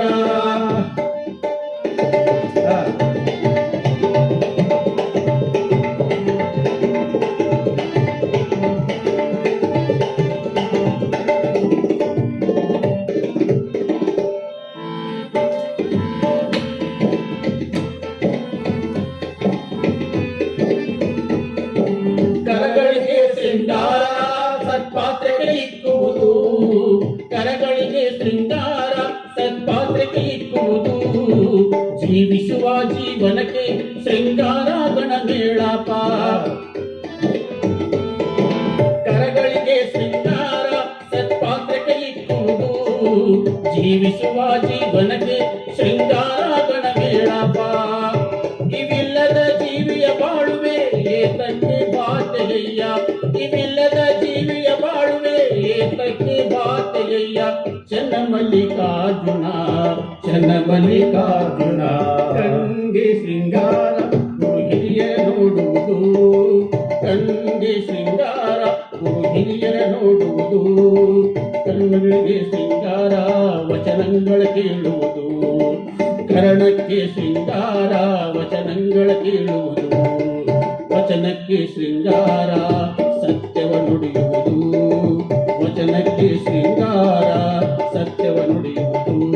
ಸಂಭಾಷಣೆಗೆ ಶೃಂಗಾರ ಸದ್ಭಕ್ತರ ನುಡಿಗಡಣ, ಸಂಭಾಷಣೆಗೆ ಶೃಂಗಾರ ಸದ್ಭಕ್ತರ ನುಡಿಗಡಣ. ಕಣ್ಗೆ ಶೃಂಗಾರ. ಜಯ ಮಂಗಳಂ ಜಯ ಗುರು ಬಸವೇಶ ಹರರ ಮಹಾದೇವ. ಅಕ್ಕ ಎಷ್ಟು ಸೊಗಸಾಗಿ ಅಪ್ಪಣೆಯನ್ನು ಕೊಟ್ಟಿದ್ದಾಳೆ. ಕಣ್ಣಿಗೆ ಯಾವುದು ಶೃಂಗಾರ? ಕಾಜಲ್ ಅಲ್ಲ, ಕಾಡಿಗೆ ಅಲ್ಲ. ಅಕ್ಕನ ಆ ಶೃಂಗಾರದ ಕಲ್ಪನೆ ನೋಡಿ ಎಷ್ಟು ಅದ್ಭುತ ಇದೆ, ಎಷ್ಟು ಸಹಜ ಸತ್ಯ ಅದು. ಕಂಗಳಿಗೆ ಶೃಂಗಾರ ಗುರು ಹಿರಿಯರನ್ನ ನೋಡುವುದು. ಯಾಕೆ? ಅವರನ್ನು ನೋಡುವುದರಿಂದ ಬದುಕಿನ ಜೀವನದ ಸತ್ಯ ಗೊತ್ತಾಗ್ತದೆ. ಗುರು ಹಿರಿಯರು ನಮ್ಮ ಬದುಕಿಗೆ ಮಾರ್ಗದರ್ಶಕರಾಗ್ತಾರೆ. ಅವರ ಜೀವನದ ಸಂಸ್ಕೃತಿಯ ಪರಂಪರೆ ನಮಗೆ ಅರ್ಥ ಆಗುತ್ತದೆ. ಎಷ್ಟು ದೊಡ್ಡ ಮಾತನ್ನು ಹೇಳ್ತಾಳೆ ತಾಯಿ. ಕಂಗಳಿಗೆ ಶೃಂಗಾರ ಗುರು ಹಿರಿಯರ ನೋಡುವುದು. ಆದರೆ ದುರ್ದೈವ, ಎಂಥ ದಿನಮಾನದ ಕಾಲಘಟ್ಟದಲ್ಲಿ ನಾವು ಬದುಕ್ತಾ ಇದ್ದೇವೆ ಅಂದ್ರೆ ಯಾರನ್ನೂ ನೋಡೋದು ಬೇಡ, ನಮ್ಮನ್ನು ನಾವು ನೋಡಿಕೊಂಡ್ರೆ ಸಾಕು ಅನ್ನುವಂಥ ಸ್ವಾರ್ಥಿಗಳ ಜಗತ್ತಿನಲ್ಲಿ ನಾವೆಲ್ಲ ಬಾಳ್ತಾ ಇದ್ದೇವೆ. ನೋಡಿ, ಅಕ್ಕನ ಅನುಭವ ಎಲ್ಲಿ, ಅವರ ಶೃಂಗಾರದ ಕಲ್ಪನೆಯಲ್ಲಿ, ಆಧುನಿಕ ಜಗತ್ತಿನ ಶೃಂಗಾರ ಎಲ್ಲಿ? ಉಡೋ ಬಟ್ಟೆಗಳನ್ನ ಶೃಂಗಾರ ಅಂತ ತಿಳ್ಕೊಂಡು ಬದುಕುವಂತ ನಮ್ಮಗಳಿಗೆ ಬಹುಶಃ ಅವರ ಎತ್ತರದ ನಿಲುವಿನ ಆಲೋಚನೆಗಳು ಅಳವಡಿಸಿಕೊಳ್ಳಿಕ್ಕೆ ಕಷ್ಟ ಅನ್ನಿಸ್ತಾವೆ. ಆದರೂ ಆ ಮಾತು ಸತ್ಯ. ಕಂಗಳಿಗೆ ಶೃಂಗಾರ ಗುರು ಹಿರಿಯರ ನೋಡುವುದು, ಕರ್ಣಕ್ಕೆ ಶೃಂಗಾರ ವಚನಗಳ ಕೇಳುವುದು. ಎಷ್ಟು ಚೆನ್ನಾಗಿ ಹೇಳ್ತಾಳೆ ತಾಯಿ. ಇರುವ ಎರಡು ಕರ್ಣಗಳು, ಶ್ರವಣೇಂದ್ರಿಯಗಳು, ಕೇಳುವ ಕಿವಿಗಳು, ಇವುಗಳಿಗೆ ಶೃಂಗಾರ ಯಾವುದು ಅಂದ್ರೆ ವಚನಗಳನ್ನು ಕೇಳುವಂತದ್ದೇ ಶೃಂಗಾರ. ವಚನ ನಿನ್ನ ಬದುಕನ್ನೇ ಬದಲಾವಣೆ ಮಾಡ್ತದೆ. ವಚನಗಳ ಮೂಲಕ ಜೀವನವನ್ನೇ ಪಚನ ಮಾಡಿಕೊಂಡು ಆನಂದವಾಗಿ ಬದುಕುವಂತ ಎಷ್ಟೋ ಜನ ಮಹಾನುಭಾವರನ್ನ ಇತಿಹಾಸದ ಪುಟಗಳಲ್ಲಿ ನಾವು ನೋಡ್ತೇವೆ, ಇವತ್ತಿಗೂ ಕಾಣುತ್ತೇವೆ. ಆ ಅರ್ಥದಲ್ಲಿ ವಚನಗಳೇ ಈ ಕರ್ಣಗಳಿಗೆ ಶೃಂಗಾರ ಕೇಳುವಂತಹದ್ದು. ಇತ್ತಿತ್ತಲಾಗಿ ನಮ್ಮ ಹುಡುಗರು ಕೂಡ ವಿಚಿತ್ರವಾಗಿರುವಂತ ಆ ಓಲೆಗಳನ್ನು ಹಾಕೊಳ್ಳೋದು ನೋಡಿದ್ರೆ ನಗು ಬರ್ತದೆ ನನಗೆ. ಒಬ್ಬ ಮಾಡಿದ್ನಂದ್ರೆ ಮತ್ತೊಬ್ಬ ಹಿಂಗೆ ಜೋತ್ ಬಿಟ್ಟುಕೊಂಡಿರ್ತಾನೆ. ಏನೋ ಎಂತೋ ಹುಚ್ಚರ ಸಂತೆಯಲ್ಲಿ ನಾವೆಲ್ಲ ಇದ್ದೇವೇನೋ ಅಂತ ಅನಿಸ್ತದೆ ಅವರಿಗೆ. ಅದೇ ಒಂದು ಶೃಂಗಾರ, ಅದೇ ಒಂದು ನೋಡಿ. ಅದಕ್ಕೂ ಮುಂದುವರೆದು ಎಷ್ಟು ಚೆನ್ನಾಗಿ ಹೇಳ್ತಾಳೆ ಅಕ್ಕ. ವಚನಕ್ಕೆ ಶೃಂಗಾರ ಯಾವುದು ಅಂದ್ರೆ ಸತ್ಯವ ನುಡಿಯುವುದು. ಇದೇ ಮಾತನ್ನ ದೇವರಿಗೆ ಷಣ್ಮುಖ ಶಿವಯೋಗಿಗಳ ಅಪ್ಪಣೆ ಮಾಡಿದ್ರು. ಸತ್ಯದ ಮನೆಯಲ್ಲಿ ಶಿವನಿರ್ಪನಲ್ಲದೆ ಅಸತ್ಯದ ಮನೆಯಲ್ಲಿ ಶಿವನಿರ್ಪನೆ. ನೋಡಿ, ಕಾರಣ ಸತ್ಯ ಅಂದ್ರೇನೆ ಶಿವ, ಅದು ಬೇರೆ ಅಲ್ಲ. ಸತ್ಯ ತತ್ವವೇ ಶಿವ ತತ್ವ. ಅದನ್ನೇ ಮೂಲ ಭಾರತೀಯ ಪರಂಪರೆಯಲ್ಲಿ ನಮ್ಮ ಪೂರ್ವಜರು ಕೂಡ ಸಾರಿದ್ದಾರೆ. ಅದನ್ನು ಒತ್ತಿ ಒತ್ತಿ ಹೇಳುವವರಿಲ್ಲ ಅಷ್ಟೇ. ಅವರು ಹೇಳಿದರು ಸತ್ಯಂ ಶಿವಂ ಸುಂದರ. ಸತ್ಯವನ್ನೇ ಅಧಿಕರಣವಾಗಿ ಇರಿಸಿಕೊಂಡು ಹೇಳಿದರು. ಅವನ ಸ್ವರೂಪವೇ ನಿಜವಾದ ಸತ್ಯ. ಅದಕ್ಕಾಗಿನೇ ಆ ವಚನ ಅದು ಸತ್ಯದಿಂದ ಕೂಡಿರಬೇಕು, ಅದು ಅಸತ್ಯದಿಂದ ಕೂಡಿರಬಾರದು. ಅದನ್ನೇ ಅಪ್ಪ ಅವರು ಸತ್ಯವ ನುಡಿಯುವುದೇ ದೇವಲೋಕ ಅಂತ ಹೇಳ್ತಾರೆ. ದೇವಲೋಕದ ಪರಿಕಲ್ಪನೆಯನ್ನು ಕೊಡುವಾಗ ಸತ್ಯವ ನುಡಿಯುವುದೇ ದೇವಲೋಕ ಅಂತ. ಇಷ್ಟು ಅದ್ಭುತ. ಈ ತತ್ವಗಳನ್ನ ಬದುಕಿನ ಪ್ರಸಾದವಾಗಿ ಬಳಸ್ಕೊಂಡ್ರೆ ನಮ್ಮ ಗುರಿ ಗಮ್ಯಗಳೇ ಬಹಳ ಅದ್ಭುತವಾಗಿ ಬದಲಾವಣೆ ಆಗ್ತವೆ ನೋಡಿ. ಹಾಗಾಗಿ ಸತ್ಯದ ಮನೆಯಲ್ಲಿ ಶಿವನಿರ್ಪನಲ್ಲದೆ ಅಸತ್ಯದ ಮನೆಯಲ್ಲಿ ಶಿವನಿರ್ಪನೆ ಇಲ್ಲಿಲ್ಲ ಕಾಣಿರೋ ನೋಡಿ. ಬಾಪೂಜಿಯವರು, ಮಹಾತ್ಮ ಗಾಂಧೀಜಿಯವರು ಬೆಳಗಾವಿಯ ಅಧಿವೇಶನಕ್ಕೆ ಬಂದಿರುವಂತಹ ಪ್ರಸಂಗದಲ್ಲಿ ಹರ್ಡೇಕರ್ ಮಂಜಪ್ಪನವರು, ಅಂದು ಭಾರತೀಯ ಬಸವ ಬಳಗವನ್ನ ಕಟ್ಟಿರುವಂತ ಮಹಾನುಭಾವರು, ಸೇವಾ ಕೈಂಕರ್ಯಕ್ಕಾಗಿ ಸ್ವತಂತ್ರ ಕಾಂಗ್ರೆಸ್ ಕಮಿಟಿಯ ಅಂದಿನ ಆ ಸಮಾವೇಶಕ್ಕೆ ಬಾಪೂಜಿಯವರು ಬಂದಾಗ ಹರ್ಡೇಕರ್ ಮಂಜಪ್ಪನವರು ಕರ್ನಾಟಕದ ಗಾಂಧಿ ಅನಿಸಿಕೊಂಡವರು. ಅವರು ತಮ್ಮದೇ ಆಗಿರುವಂತ ಸೇವಾ ಚಟುವಟಿಕೆಯಲ್ಲಿ ತೊಡಗಿರ್ತಾರೆ. ಇವರ ಸೇವೆಯನ್ನು ನೋಡಿ, ಇವರು ಬಂದವರಿಗೆಲ್ಲ ಪ್ರಸಾದವನ್ನು ಎಡೆ ಮಾಡುವಂತ, ದಾಸೋಹ ನಡೆಸಿರುವಂತ ಆ ವ್ಯವಸ್ಥೆಯನ್ನು ನೋಡುವಾಗ ಬಾಪೂಜಿಯವರು, ಮಹಾತ್ಮ ಗಾಂಧೀಜಿಯವರು ಬೆರಗಾಗ್ತಾರೆ. ಯಾಕೆ ಅಂದ್ರೆ ಅಲ್ಲಿರುವಂತ ಭಾರತೀಯ ಬಸವ ಬಳಗದ ಸೇವಾಕರ್ತರು ಒಂದು ಅಗಳು ಅನ್ನವನ್ನು ಕೂಡ ಕೆಳಗೆ ಚೆಲ್ಲದಂತೆ ಎಡೆ ಮಾಡ್ತಿರ್ತಾರೆ. ಬಹಳ ಪ್ರಾಮಾಣಿಕವಾಗಿ ಪ್ರೀತಿಯಿಂದ ದಾಸೋಹ ಮಾಡಿರ್ತಾರೆ. ಇದನ್ನು ನೋಡಿ ಗಾಂಧೀಜಿಯವರಿಗೆ ಅಚ್ಚರಿಯಾಗ್ತದೆ. ನೀವ್ಯಾರು ಕೇಳ್ತಾರೆ. ಅವಾಗ ಹರ್ಡೇಕರ್ ಮಂಜಪ್ಪನವರು ಪರಿಚಯ ಮಾಡಿಕೊಳ್ತಾರೆ. ನಾವೆಲ್ಲ ಬಸವ ಭಕ್ತರು, ಸತ್ಯದ ಆಚರಣೆ ಮಾಡುವಂತವರು, ಕಾಯಕ ತತ್ವವನ್ನು ಒಪ್ಪಿಕೊಂಡವರು. ಯಾರು ಬಸವಣ್ಣ? ಬಸವಣ್ಣನವರ ಬಗ್ಗೆ ಪರಿಚಯವನ್ನು ಮಾಡಿಕೊಟ್ಟಾಗ ಸ್ವತಃ ಗಾಂಧೀಜಿಯವರೇ ಹೃದಯ ತುಂಬಿ ಹೇಳಿದರು.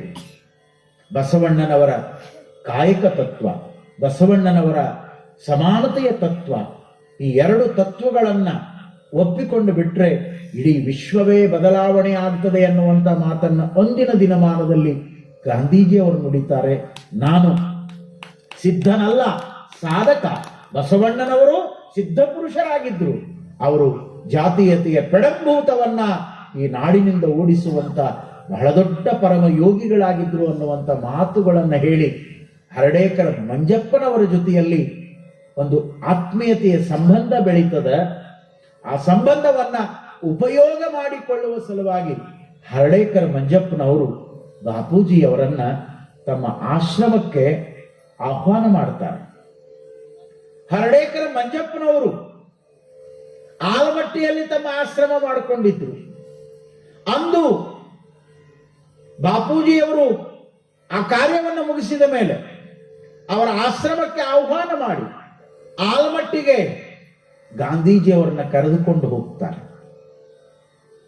ಆದರೆ ಗಾಂಧೀಜಿಯವರ ದಿನಚರಿ ಬಹಳ ವಿಶೇಷವಾಗಿತ್ತು.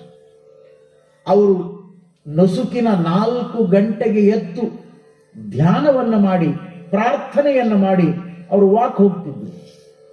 ಬಹಳ ಅಪರೂಪದ ನಡಿಗೆ ಗಾಂಧೀಜಿಯವರ ನಡಿಗೆ. ಚಿಕ್ಕ ಮಕ್ಕಳು ಕೂಡ ಹಿಂಬಾಲಿಸಲಿಕ್ಕೆ ಆಗ್ತಿದ್ದಿಲ್ಲ. ಅಷ್ಟು ವೇಗವಾಗಿ ನಡೆಯುವಂತ ನಡಿಗೆ.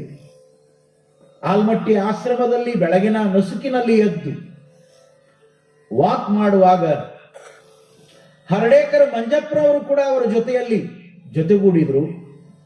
ಇವರು ಕರ್ನಾಟಕದ ಗಾಂಧಿ, ಅವರು ನಮ್ಮ ರಾಷ್ಟ್ರಪಿತ ಮಹಾತ್ಮ ಗಾಂಧಿ. ಅವರ ಮುಂದೆ ಮುಂದೆ ಹರ್ಡೇಕರ್ ಮಂಜಪ್ಪನವರು ಹಿಂದೆ ಇಬ್ರು ಸಾಗ್ತಾ ಸಾಗ್ತಾ ಹೊರಟಿರುವಾಗ ಹರ್ಡೇಕರ್ ಮಂಜಪ್ಪನವರು ಗಾಂಧೀಜಿಯವರ ಜೊತೆಯಲ್ಲಿ ಮಾತಿಗೆ ಮುಂದಾಗ್ತಾರೆ. ಇಷ್ಟು ದೊಡ್ಡ ಮಹಾತ್ಮ, ಎಲ್ಲದನ್ನ ತಿಳಿದುಕೊಂಡಿರುವಂತ ಒಬ್ಬ ತ್ಯಾಗಿ, ಇವರ ಜೊತೆಯಲ್ಲಿ 10 ವಿಷಯಗಳನ್ನ ಮಾತಾಡಬೇಕು ಅಂತ ಹೇಳಿ ಇಬ್ರು ಸಾಗಿರುವಾಗ ಪ್ರಶಾಂತವಾಗಿರುವಂತ ವಾತಾವರಣ, ಬಹಳ ಸೊಗಸಾಗಿರುವಂತ ನಿಸರ್ಗದ ಹವಾಮಾನ. ಅವರು ಸಾಗಿರುವಾಗ ಹರ್ಡೇಕರ್ ಮಂಜಪ್ಪನವರು ಗಾಂಧೀಜಿಯವರನ್ನ ಪ್ರಶ್ನೆ ಮಾಡಿದರು, ಬಾಪೂಜಿ आप भगवान को मानते हो? ಬಾಪೂಜಿ आप ಭಗವಾನ್ ಕೋ ಮಾನ್ತೆ ಹೋ? ನೀವು ದೇವರನ್ನ ಒಪ್ತೀರೇನು, ಭಗವಂತನನ್ನ ಒಪ್ತೀರೇನು? ಮಂಜಪ್ಪನವ್ರು ಕೇಳಿದ್ರು. ಅವಾಗ ಗಾಂಧೀಜಿಯವರು ಹೇಳ್ತಾರೆ, ಅರೇ ಮಂಜಪ್ಪಾಜಿ, ಜರೂರ್ ಮಾನ್ತಾ ಹೂ, ಜರೂರ್ ಮಾನ್ತಾ ಹೂ. ನಾನು ಒಪ್ಕೊಳ್ತೇನೆ, ಭಗವಂತನನ್ನ, ಪರಮಾತ್ಮನನ್ನ, ಸೃಷ್ಟಿಕರ್ತನನ್ನ ಒಪ್ಕೊಳ್ತೇನೆ, ಜರೂರ್ ಮಾನ್ತಾ ಹೂ, ಅವಶ್ಯವಾಗಿ ಒಪ್ಕೊಳ್ತೇನೆ ಅಂದ್ರು. ಆವಾಗ ಮಂಜಪ್ಪನವರು ಅಂತಾರೆ, ಬಾಪೂಜಿ आपका ಭಗವಾನ್ ಕಹಾ ರಹತಾ?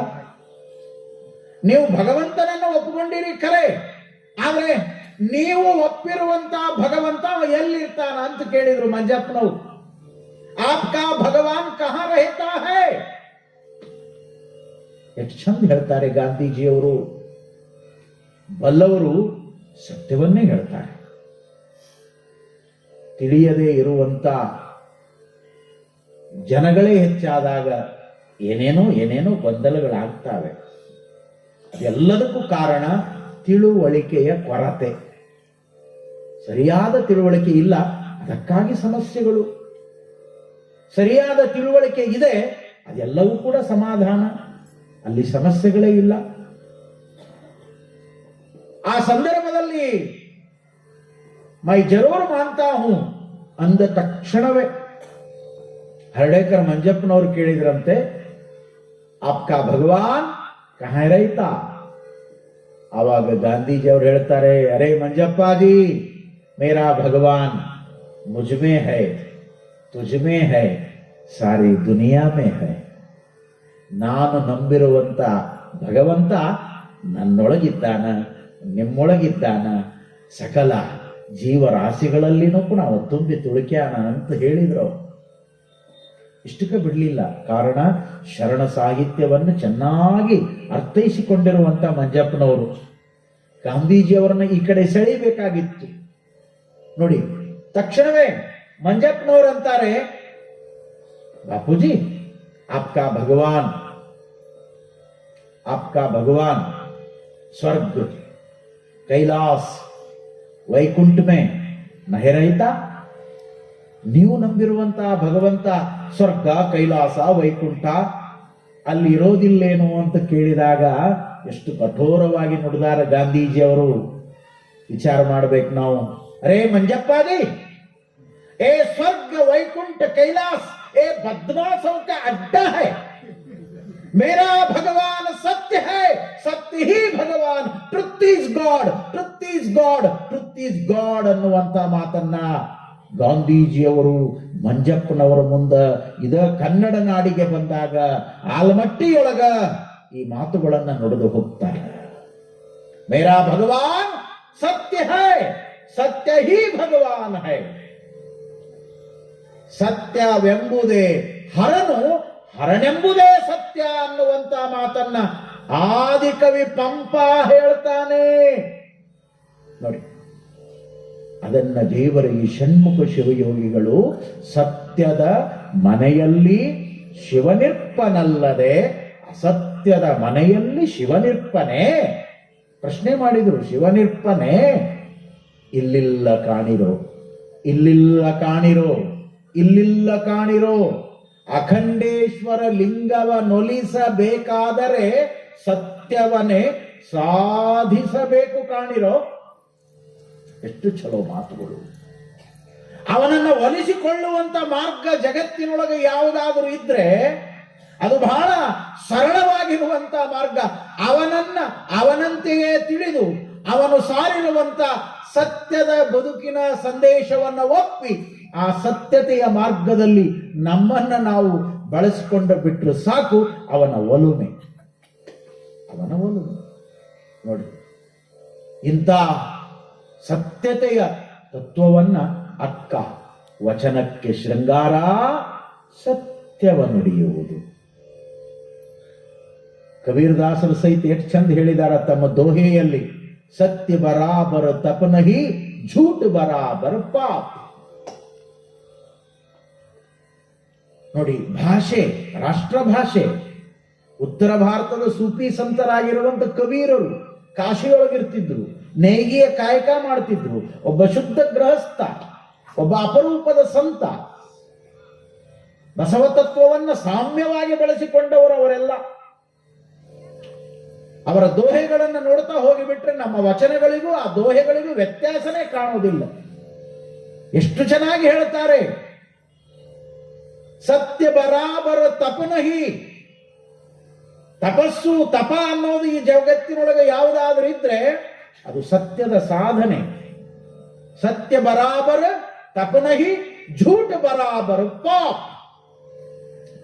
ಸುಳ್ಳು ಹೇಳೋದೇ ಪಾಪ, ಅದಕ್ಕಿಂತ ದೊಡ್ಡ ಪಾಪ ಯಾವುದೂ ಇಲ್ಲ. ಸುಳ್ಳು ಹೇಳೋದೇ ಪಾಪ. ಯಾವನೋ ಕೇಳಿದ್ನಂತಲ್ಲ, ಪಾಪಕ ಬಾಪ್ ಕವನ ಹೈ ಅಂತ ಕೇಳಿದ್ನಂತ. ಪಾಪದ ತಂದೆ ಯಾರು? ಪಾಪದ ತಂದೆ ಯಾರು ಅಂದ್ರೆ ದುರಾಸೆಯಿಂದ ಕೂಡಿದಾಗ ಮನುಷ್ಯನ ಬದುಕಿನೊಳಗೆ ಅಸತ್ಯ ಪ್ರಾರಂಭ ಆಗ್ತದೆ. ಆ ದುರಾಸೆಯೇ ಪಾಪಕ ಬಾಪ್ ನೋಡಿ. ಹಾಗಾಗಿ ಅಂತ ಸತ್ಯತೆಯ ತತ್ವವನ್ನ 12ನೇ ಶತಮಾನದ ಆ ಅಪರೂಪದ ಪರಂಜ್ಯೋತಿ ಸತ್ಯವನ್ನ ಒಪ್ಪಿ ಅಪ್ಪಿ ಅದನ್ನ ಪ್ರಸಾದವಾಗಿ ಸ್ವೀಕಾರ ಮಾಡಿ ತಮ್ಮ ಇಡೀ ಬದುಕನ್ನ ಆ ಸತ್ಯತೆಯ ತತ್ವಕ್ಕಾಗಿ ಅರ್ಪಣ ಮಾಡಿಕೊಂಡವರು ಜೇವರ್ಗಿಯ ಷಣ್ಮುಖ ಶಿವಯೋಗಿಗಳು. ಬಹಳ ಅದ್ಭುತವಾಗಿರುವಂತ ಮಹಾನುಭಾವರು. ಬಹುಶಃ ಇಂಥ ಅಪರೂಪದ ಶೃಂಗಾರದ ಕಲ್ಪನೆಯನ್ನ ಅಕ್ಕ ತನ್ನ ಅನುಭವದ ಅನುಭೂತಿಯಲ್ಲಿ ಏನು ನಮಗೆ ತಿಳಿಸ್ತಾಳೋ ಅದನ್ನು ಮತ್ತೊಮ್ಮೆ 17ನೇ ಶತಮಾನದಲ್ಲಿ ಬದುಕಿನ ಬೆಳಕಾಗಿ ಮಾಡಿಕೊಂಡವರು ಜೇವರ್ಗಿ ಷಣ್ಮುಖ ಶಿವಯೋಗಿ. ಅಕ್ಕ ಕೊನೆಗೊಂದೆರಡು ಮಾತುಗಳನ್ನು ಹೇಳಿದ್ಲಲ್ಲ, ಎಷ್ಟು ಸತ್ಯ ಆ ಮಾತುಗಳು ನೋಡಿ. ಜೀವನಕ್ಕೆ ಶೃಂಗಾರ ಶರಣರ ಗಣ ಮೇಳಾಪ. ಈ ಜೀವನಕ್ಕೆ ನಿಜವಾದ ಶೃಂಗಾರ ಯಾವುದು ಅಂದ್ರ ಇಲ್ಲೇನು ನಾವೆಲ್ಲ ಶರಣರು ಸೇರಿಕೊಂಡು ಒಂದು ಕಡೆ ಸ್ವಾನುಭವದ ಚಿಂತನವನ್ನ ಮಾಡ್ತಾ ಇದ್ದೇವೆ. ಇದು ಗಣಮೇಳಾಪ. ಇದು ಬರೀ ಗಣಗಳು ಊಟ ಮಾಡೋದು ಅಷ್ಟೇ ಗಣಮೇಳಾಪ ಅಲ್ಲ. ಹಂಗ ಅರ್ಥ ಮಾಡೋರು ಬಹಳ ಮಂದಿ ಅದಾರ. ಅದು ಅಲ್ಲ. ಇದು ಎಲ್ಲರೂ ಭಾವೈಕ್ಯತೆಯಿಂದ ಕೂಡಿಕೊಂಡು ಒಂದಾಗಿ ಚಂದಾಗಿ ನಾವೇನು ಸತ್ಯ ತತ್ವಗಳ ಅನುಸಂಧಾನಕ್ಕಾಗಿ ಇಷ್ಟೆಲ್ಲ ಸಮಯವನ್ನ ಮೀಸಲಿಟ್ಟು ಬದುಕನ್ನು ಕಳೀತೇವೆ. ಇದು ಶರಣ ಮೇಳಾಪ, ಇದು ಗಣಮೇಳಾಪ. ಇದರೊಳಗೆ ಸಿಗುವಂತ ಆನಂದದ ಅನುಭೂತಿ ಜಗತ್ತಿನೊಳಗೆ ಬೇರೆ ಎಲ್ಲಿಯೂ ಕೂಡ ಸಿಗೋದಿಲ್ಲ, ಎಲ್ಲಿಯೂ ಕೂಡ ಸಿಗೋದು. ಅದಕ್ಕಾಗಿನೇ ಇದಕ್ಕೆ ಬಹಳ ದೊಡ್ಡ ಮಹತ್ವವನ್ನು ಕೊಟ್ಟರು ನಮ್ಮ ಶರಣರು. ಇದನ್ನು ಒತ್ತಿ ಹೇಳಿದ್ರು. ಕರಿಯ ನಿತ್ತಡೆ ವಲ್ಲೆ, ಸಿರಿಯ ನಿತ್ತಡೆ ವಲ್ಲೆ, ಹಿರಿದಪ್ಪ ರಾಜ್ಯವ ನಿತ್ತಡೂ ವಲ್ಲೆ. ಜೇಡರ ದಾಸಿಮಯ್ಯ ಎಷ್ಟು ಅದ್ಭುತವಾದ ನಿಲುವಿನಲ್ಲಿ ಈ ಮಾತುಗಳನ್ನು ಹೇಳ್ತಾರೆ. ಒಲ್ಲೆ ಅನ್ನೋದ ಬಹಳ ದೊಡ್ಡದದ. ಒಲ್ಲೆ ಅಂದವರೆಲ್ಲ ಶರಣರಾಗ್ಯಾರ. ಒಲ್ಲೆ ಅನ್ಲಾರ್ದಂಗ ಬೇಕು ಅಂದವರೆಲ್ಲ ಭವದೊಳಗೆ ಬಿದ್ದು ಒದ್ದಾಡ್ತಾರೆ. ನಮಗೆಲ್ಲ ಗೊತ್ತದು. ಇತ್ತಿತ್ತಲಾಗಿ ನೀವೆಲ್ಲ ಮೀಡಿಯಾಗಳಲ್ಲಿ ನೋಡಿರಿ, ಎಷ್ಟು ಒತ್ತಿ ತುಂಬುವಂತ ಭವಭೂತಿಗಳು ಹುಟ್ಟ್ಯಾರ ಈ ಜಗತ್ತಿನೊಳಗೆ. ಪೈಪ್ನ್ಯಾಗ ಸಹಿತ ತುಂಬಿದ್ರು ಮೊನ್ನೆ ನೋಡಿರಲಿಲ್ಲ, ಎಷ್ಟು ತುಂಬ್ಯಾರ, ಏನು ಕತ್ತಿ ತುಂಬಿ ಏನು ಮಾಡಿದ್ರು, ಅವ್ರ ಕೈಯಾಗ ಕೊಟ್ಟು ಒಳಗೆ ಹೋಗಿ ಕುಂತಾರೆ. ಅವ್ರು ಬಿಟ್ಟಾಗ ಹೊರಗೆ ಬರ್ತಾರೆ, ಗಳಿಸಿದ್ದೆಲ್ಲ ಅವ್ರಿಗೆ ಹೋತು. ಮಡುಗದಿರಿ ಅಂತಾರ ಬಸವಣ್ಣ. ಅದನ್ನ ಎಲ್ಲಾರ ತುಂಬಿ ಇಡಬೇಡ್ರಪ್ಪ, ಅದು ಇಡುವಂಥದ್ದಲ್ಲ, ಅದು ನಿತ್ಯ ದಾಸೋಹ ಆಗುವಂಥದ್ದು, ಬಳಕೆಯಾಗುವಂಥದ್ದು, ವಿನಿಯೋಗ ಆಗುವಂಥದ್ದು. ಎರಡು ಯಾವಾಗಲೂ ಚಲನೆಯಲ್ಲಿ ಇರಬೇಕು. ನಾನು ಯಾವಾಗಲೂ ಹೇಳ್ತಿರ್ತೇನೆ, ಒಂದು ದುಡ್ಡು, ಒಂದು ಬ್ಲಡ್, ಇವು ಸ್ಟಾಪ್ ಆಗಬಾರ್ದು. ಸ್ಟಾಪ್ ಆದ್ರೆ ಡೇಂಜರ್. ಹೀಗಾಗಿ ನೋಡ್ರಿ, ಇವು ಸ್ಟಾಪ್ ಆಗ್ತಾವ, ತುಂಬಿ ಇಡ್ತಾವ. 7 kg ಇಟ್ಟೆ, 8 kg ಇಟ್ಟೆ, ಏನು ಮಾಡಿದಿ ಕಸರತ್ತ? ಅವ್ರು ಬಂದ್ರು, ಅವ್ರಿಗೆ ಹೆಂಗೆ ಗೊತ್ತು ನೋಡ್ರಿ ಸುದ್ದಿ, ಇವ್ರು ಇಟ್ಟಿದ್ದು ಅವ್ರಿಗೆ ಹೆಂಗೆ ಗೊತ್ತಾಯ್ತು? ಇದು ಭಾಳ ಅಪರೂಪ. ಗಪ್ಪನ ಬಂದು ಒಯ್ತಾರ ಅವ್ರು. ಅವಾಗ ಎಷ್ಟು ಭಕ್ತಿಯಿಂದ ಕೂತಿರ್ತಾರೆ, ಏನು ಪಿಟ್ ಅನ್ನೋದಿಲ್ಲ. ಅಪ್ಪಿ ತಪ್ಪಿ ನಮ್ಮಂತವ್ರು ಹೋಗಿ ದಾಸೋಹ ಮಾಡ್ತೀವಿ, ಒಳ್ಳೇದು ಮಾಡ್ತೀವಿ, ನೀಡ್ರಿ ಅಪ್ಪ ಕೊಡ್ರಿಪ್ಪ ಅಂದ್ರೆ, ಎಲ್ರಿ ಅಪ್ಪ 2 ವರ್ಷ ಕರೋನಾ ಬಂದು ಬಹಳ ತ್ರಾಸ ಅದ ರೀ, ಬಹಳ ತ್ರಾಸನಾಗಿದ್ದೀವಿ ರೀ. ಎಷ್ಟು ಜನ ಅನ್ನೋರಿಲ್ಲ, ಈಗ ಯಾಕೆ ಅನ್ನೋದಿಲ್ಲ? ಈ ಕರೋನಾ ಬರಲಿಲ್ಲ, ಹೆಂಗೆ ಬಂದು ಗಪ್ಪನ ತಗೊಂಡು ಹೋದ್ರು ಅವ್ರು. ಎಷ್ಟೆಷ್ಟದು ಎಷ್ಟು ಬೇಕು ಬದುಕಿಗೆ ವಿಚಾರ ಮಾಡಿ. ಅಸತ್ಯ ಪ್ರಾರಂಭ ಆಗ್ತದೆ. ಕಾರಣ ದುರಾಸೆಯ ಲಾಲಸೆ. ಎಷ್ಟದು ಅಪ್ಪ ಅವರು ಹೇಳಿಲ್ಲೇನು?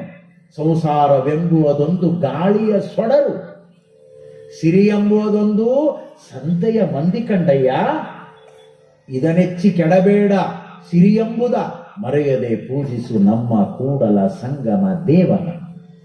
ಎಷ್ಟು ಚಂದ ಹೇಳ್ತಾರೆ. ಈ ಬದುಕಿನ ಸತ್ಯವನ್ನು ತಿಳಿದು ನಾವು ತಪ್ಪು ಮಾಡ್ತೇವೆ. ಇದು ಬಯಲಿಗಿಟ್ಟ ದೀಪ ಅಂತ ಹೇಳ್ತಾರೆ, ಗಾಳಿಯ ಸೊಡರು ಅಂತ ಹೇಳ್ಯಾರ. ಯಾವಾಗ ಆರ್ತದೋ ಗೊತ್ತಿಲ್ಲ. ಇದು ಆರ್ತದ ಅನ್ನುವ ಸತ್ಯವನ್ನ ತಿಳಿಸುವ ಸಲುವಾಗಿನೇ ಆರತಿ ಅನ್ನುವಂಥ ಶಬ್ದ ಬಂತು ಕನ್ನಡ ಸಾಹಿತ್ಯದೊಳಗೆ. ಆರತಿ ಮಾಡ್ತೀವಿ ನೋಡ್ರಿ, ಹುಟ್ಟಿದಗಳೇ ಶುರು ಆಗ್ತದೆ. ಅವಾಗ ಒಮ್ಮೆ ಆರತಿ ಮಾಡ್ತಾರ, ಲಗ್ನದಾಗೊಮ್ಮೆ ಆರತಿ ಮಾಡ್ತಾರ, ಕುಬ್ಸದಾಗ ಒಮ್ಮೆ ಆರತಿ ಮಾಡ್ತಾರ, ಮುಂದೆ ಏನಾರು ದೊಡ್ಡ ಸಾಧನೆ ಮಾಡಿದ್ರೆ ಆರತಿ ಮಾಡ್ತಾರ, ಹಬ್ಬ ಹರಿದಿನಗಳಲ್ಲಿ ಆರತಿ ಮಾಡ್ತಾರ, ಕೊನೆಗೊಮ್ಮೆ ಮಂಗಳ ಆರತಿ ಮಾಡ್ತಾರ. ನಡಿ ಬಂದು ದೊಡ್ಡ ಕಸರತ್ ಮಾಡಿ ಹೊಂಟೆ ಅಪ್ಪ. ನೋಡ್ರಿ, ಆರತಿ ಶಬ್ದ ಎಷ್ಟು ಚಂದದ ಅಂದ್ರ ಅದನ್ನ ಒಂದು 4-5 ಸಲ ಅನ್ರಿ. ಆರತಿ ಆರತಿ ಆರತಿ, ನೀ ಆರತಿ ಅನ್ನೋದಕ್ಕೆ ಆರತಿ ಬಂತು. ಆ ಆರತಿ ಆರುವುದರೊಳಗಾಗಿನೇ ಆಧ್ಯಾತ್ಮದ ಅರಿವಿನ ಕೀರುತಿಯ ಮೂರ್ತಿ ಆಗುವಂತ ನಮ್ಮ ಶರಣರು ಹೇಳಿದ್ರು. ಅಷ್ಟೇ. ಸಂಸಾರವೆಂಬುವುದೊಂದು ಗಾಳಿಯ ಸೊಡರು, ಗಾಳಿಗಿಟ್ಟ ದೀಪ ಯಾವಾಗಲೂ ಆರಬಹುದಲ್ಲ. ಯಾರಿಗ್ ಗೊತ್ತದ? ಎಷ್ಟು ಅಪರೂಪ, ಎಂತ ಯೌವನ, ಎಂತ ಆರೋಗ್ಯ. ಬಂಗಾರ ಚಮಚೆ ಬಾಯಾಗಿ ಇಟ್ಕೊಂಡ ಹುಟ್ಟಿದವ ಖರೆ. ಏನ್ ಮಾಡೋದು? ಪಟ್ಟಂತ ಹೋಗ್ಲಿಲ್ಲ. ಇಡೀ ನಾಡೇ ಕಣ್ಣೀರಿಡ್ತಲ್ಲ, ಪಟ್ಟಂತ ಹೋಗ್ಲಿಲ್ಲ. ಯಾರಿಗ್ ಗೊತ್ತದ? ಯಾವಾಗ ಆರ್ತದ? ಯಾರಿಗ್ ಗೊತ್ತದ? ಎಷ್ಟು ಸತ್ಯವನ್ನ ಹೇಳಿದ್ರು ಅಪ್ಪ ಅವರು. ಈ ಜೀವನ ಅನ್ನೋದು ಅದು ಗಾಳಿಗಿಟ್ಟ ದೀಪ ಅಂತ ಹೇಳ್ತಾರೆ ಅಪ್ಪ ಅವರು. ಸೊಡರು ಮುಗಿತು, ಮುಗಿದೇ ಹೋಯ್ತು. ಆದರೂ ಆ ಚಿಕ್ಕ ವಯಸ್ಸಿನಲ್ಲಿ ಆ 45ರ ಆ ಬದುಕನ್ನು ಬಳಸಿಕೊಂಡಿರುವಂತಹ ವ್ಯಕ್ತಿ ಎಷ್ಟು ಆದರ್ಶದ ಕೆಲಸಗಳನ್ನು ಮಾಡಿದ. ಇವತ್ತು ನಾಡು ಕೊಂಡಾಡ್ತದೆ. ನಟನಾಗಿ, ಚಿತ್ರನಟನಾಗಿ, ಬಾಲ್ಯ ನಟನಾಗಿ ಅಭಿನಯ ಮಾಡ್ತಾ ತನ್ನ ಇಡೀ ಬದುಕನ್ನು ಬಳಸಿಕೊಂಡು ಉಸಿರು ನಿಂತು ಕಳೆದು ಹೋದ ಮೇಲೆ, ಆರಿದ ಮೇಲೆಯೂ ಕೂಡ ಆತನ ಕೀರ್ತಿ ಉಳಿತಲ್ಲ. ಇವತ್ತು ನಾಡಿನೊಳಗೆ ಕೊಂಡಾಡ್ತಾರೆ. ಒಂದು ಅದ್ಭುತವಾದ ಸತ್ಯವನ್ನು ನಾವು ತಿಳ್ಕೋಬೇಕು. ನಮ್ಮ ಇಡೀ ಭರತ ಭೂಮಿಯಲ್ಲಿ ಮಹಾತ್ಮ ಗಾಂಧೀಜಿಯವರು ಐಕ್ಯರಾದಾಗ ಅವರಿಗೆ ಎಷ್ಟು ಜನ ಸೇರಿದ್ರೋ ಅಷ್ಟೇ ಜನರನ್ನ ಮತ್ತೊಮ್ಮೆ ಈ ದೇಶದೊಳಗೆ ಕಂಡಂತ ವ್ಯಕ್ತಿ ಯಾರಾದರೂ ಇದ್ರ ಪುನೀತ್ ರಾಜ್ಕುಮಾರ್. ಎಷ್ಟೋ ಜನ ಪ್ರಧಾನಿಗಳು ಸತ್ರು, ಇಷ್ಟು ಜನ ಸೇರಲಿಲ್ಲ. ಬಂಧುಗಳೇ, ಇದನ್ನು ನಾನು ಹೇಳೋದಿಲ್ಲ, ಈ ನಾಡಿನ ದಿಗ್ಗಜರು ಮಾತಾಡ್ತಾರೆ. ಇವತ್ತು ಮಹಾತ್ಮ ಗಾಂಧೀಜಿಯವರಿಗೆ ಎಷ್ಟು ಜನ ಸೇರಿದ್ರು, ಅದು ಬಿಟ್ರೆ ಅಂತ ವ್ಯಕ್ತಿತ್ವವನ್ನ, ಅಷ್ಟು ಸಮುದಾಯವನ್ನ ಅತ್ಯಂತ ಪ್ರೀತಿಯಿಂದ ಆಕರ್ಷಣೆ ಮಾಡಿಕೊಂಡಿರುವಂತ ಮತ್ತೊಬ್ಬ ವ್ಯಕ್ತಿ 46 ವಯಸ್ಸಿನೊಳಗ ಇಷ್ಟು ದೊಡ್ಡ ಸಾಧನೆ ಮಾಡಿದ್ದೇನು? ಒಂದಿಷ್ಟು ತ್ಯಾಗ, ಒಂದಿಷ್ಟು ಸೇವೆ, ಒಂದಿಷ್ಟು ಕೊಡುಗೆ ತಾನು ಬದುಕಿನಲ್ಲಿ ಸಂಪಾದನೆ ಮಾಡಿರುವಂತ ಸಂಪತ್ತನ್ನ ತನ್ನ ಹೆಂಡರಿಗಾಗಿ ಮಕ್ಕಳಿಗಾಗಿ ಬದುಕಾಗಿ ಬಡದಾಡಿ ಹೋಗಿದ್ರ ಇಷ್ಟು ಕೀರ್ತಿ ಬರ್ತಿರ್ಲಿಲ್ಲ. ತನ್ನ ಸೇವಾ ಫಲದೊಳಗ ಒಂದಿಷ್ಟು ತ್ಯಾಗ, ಒಂದಿಷ್ಟು ಸೇವೆ, ಪಾಪಿಯ ಧನ ಪ್ರಾಯಶ್ಚಿತ್ತಕ್ಕಲ್ಲದೆ ಸತ್ಪಾತ್ರಕ್ಕೆ ಸಲ್ಲದಯ್ಯ, ನಾಯಿಯ ಹಾಲು ನಾಯಿ ಮರಿಗಲ್ಲದೆ ಪಂಚಾಮೃತಕ್ಕೆ ಸಲ್ಲದಯ್ಯ, ಕೂಡಲ ಸಂಗನ ಶರಣರಿಗಲ್ಲದೆ ಮಾಡುವ ಅರ್ಥ ಅದು ವ್ಯರ್ಥ ಕಂಡಯ್ಯ, ಅದು ವ್ಯರ್ಥ ಕಂಡಯ್ಯ. ದೊಡ್ಡ ಮಾತನ್ನು ಹೇಳಿದ್ರು ಅಪ್ಪ ಅವರು. ಯಾವುದು ಸಾರ್ಥಕತೆ, ಯಾವುದು ವ್ಯರ್ಥ.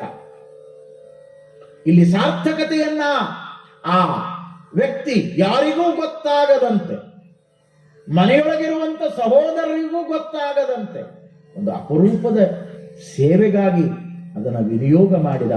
ಇವತ್ತು ಸಾವಿರಾರು ಹೆಣ್ಣು ಮಕ್ಕಳು ವಿದ್ಯಾಭ್ಯಾಸ ಮಾಡುವಂತ ಆ ಸಂಸ್ಥೆಗೆ ಒಂದು ಅನುಕೂಲವನ್ನು ಕಲ್ಪಿಸಿ ಬಡ ಹೆಣ್ಣು ಮಕ್ಕಳ ಬಾಳಿಗೆ ಬೆಳಕನ್ನ ಚೆಲ್ಲಿದ್ನಲ್ಲ, ಆ ವ್ಯಕ್ತಿಯನ್ನ ಇವತ್ತು ನಾಡು ಗೌರವಿಸ್ತಾ ಇದೆ. ಹಳ್ಳಿ ಹಳ್ಳಿಗಳಲ್ಲಿ ಕೊಂಡಾಡುತ್ತಾರೆ. ನಾಡಿನ ತುಂಬ ಆ ವ್ಯಕ್ತಿಯ ಕೀರ್ತಿ ತುಂಬಿದೆಯಲ್ಲ. ಇದನ್ನೇ ನಮ್ಮ ಶರಣರು ಹೇಳಿದ್ರು, ಬದುಕು ಆರ್ತದ, ಆರೋದ್ರೊಳಗಾಗಿನೇ ನೀನು ಅರಿವಿನ ಮೂರ್ತಿಯಾಗಿ ಬೆಳಕಾಗು. ಇದು ಬದುಕಿನ ಸಹಜವಾದ ಸತ್ಯ. ಇಂಥ ಸತ್ಯತೆಯ ಜೀವನ ಪ್ರಜ್ಞೆಯನ್ನ ತಿಳಿಸಿಕೊಡುವಂತದ್ದೇ ಈ ಅಪರೂಪವಾಗಿರುವಂತ ಜಡದಲ್ಲಿ ಜಂಗಮ. ಇಲ್ಲಿ ಎರಡು ಶಬ್ದಗಳು, ಜಡದಲ್ಲಿ ಜಂಗಮ. ಯಾವುದು ಜಡ, ಯಾವುದು ಚೈತನ್ಯ, ಯಾವುದು ಜಡ, ಯಾವುದು ಜಂಗಮ?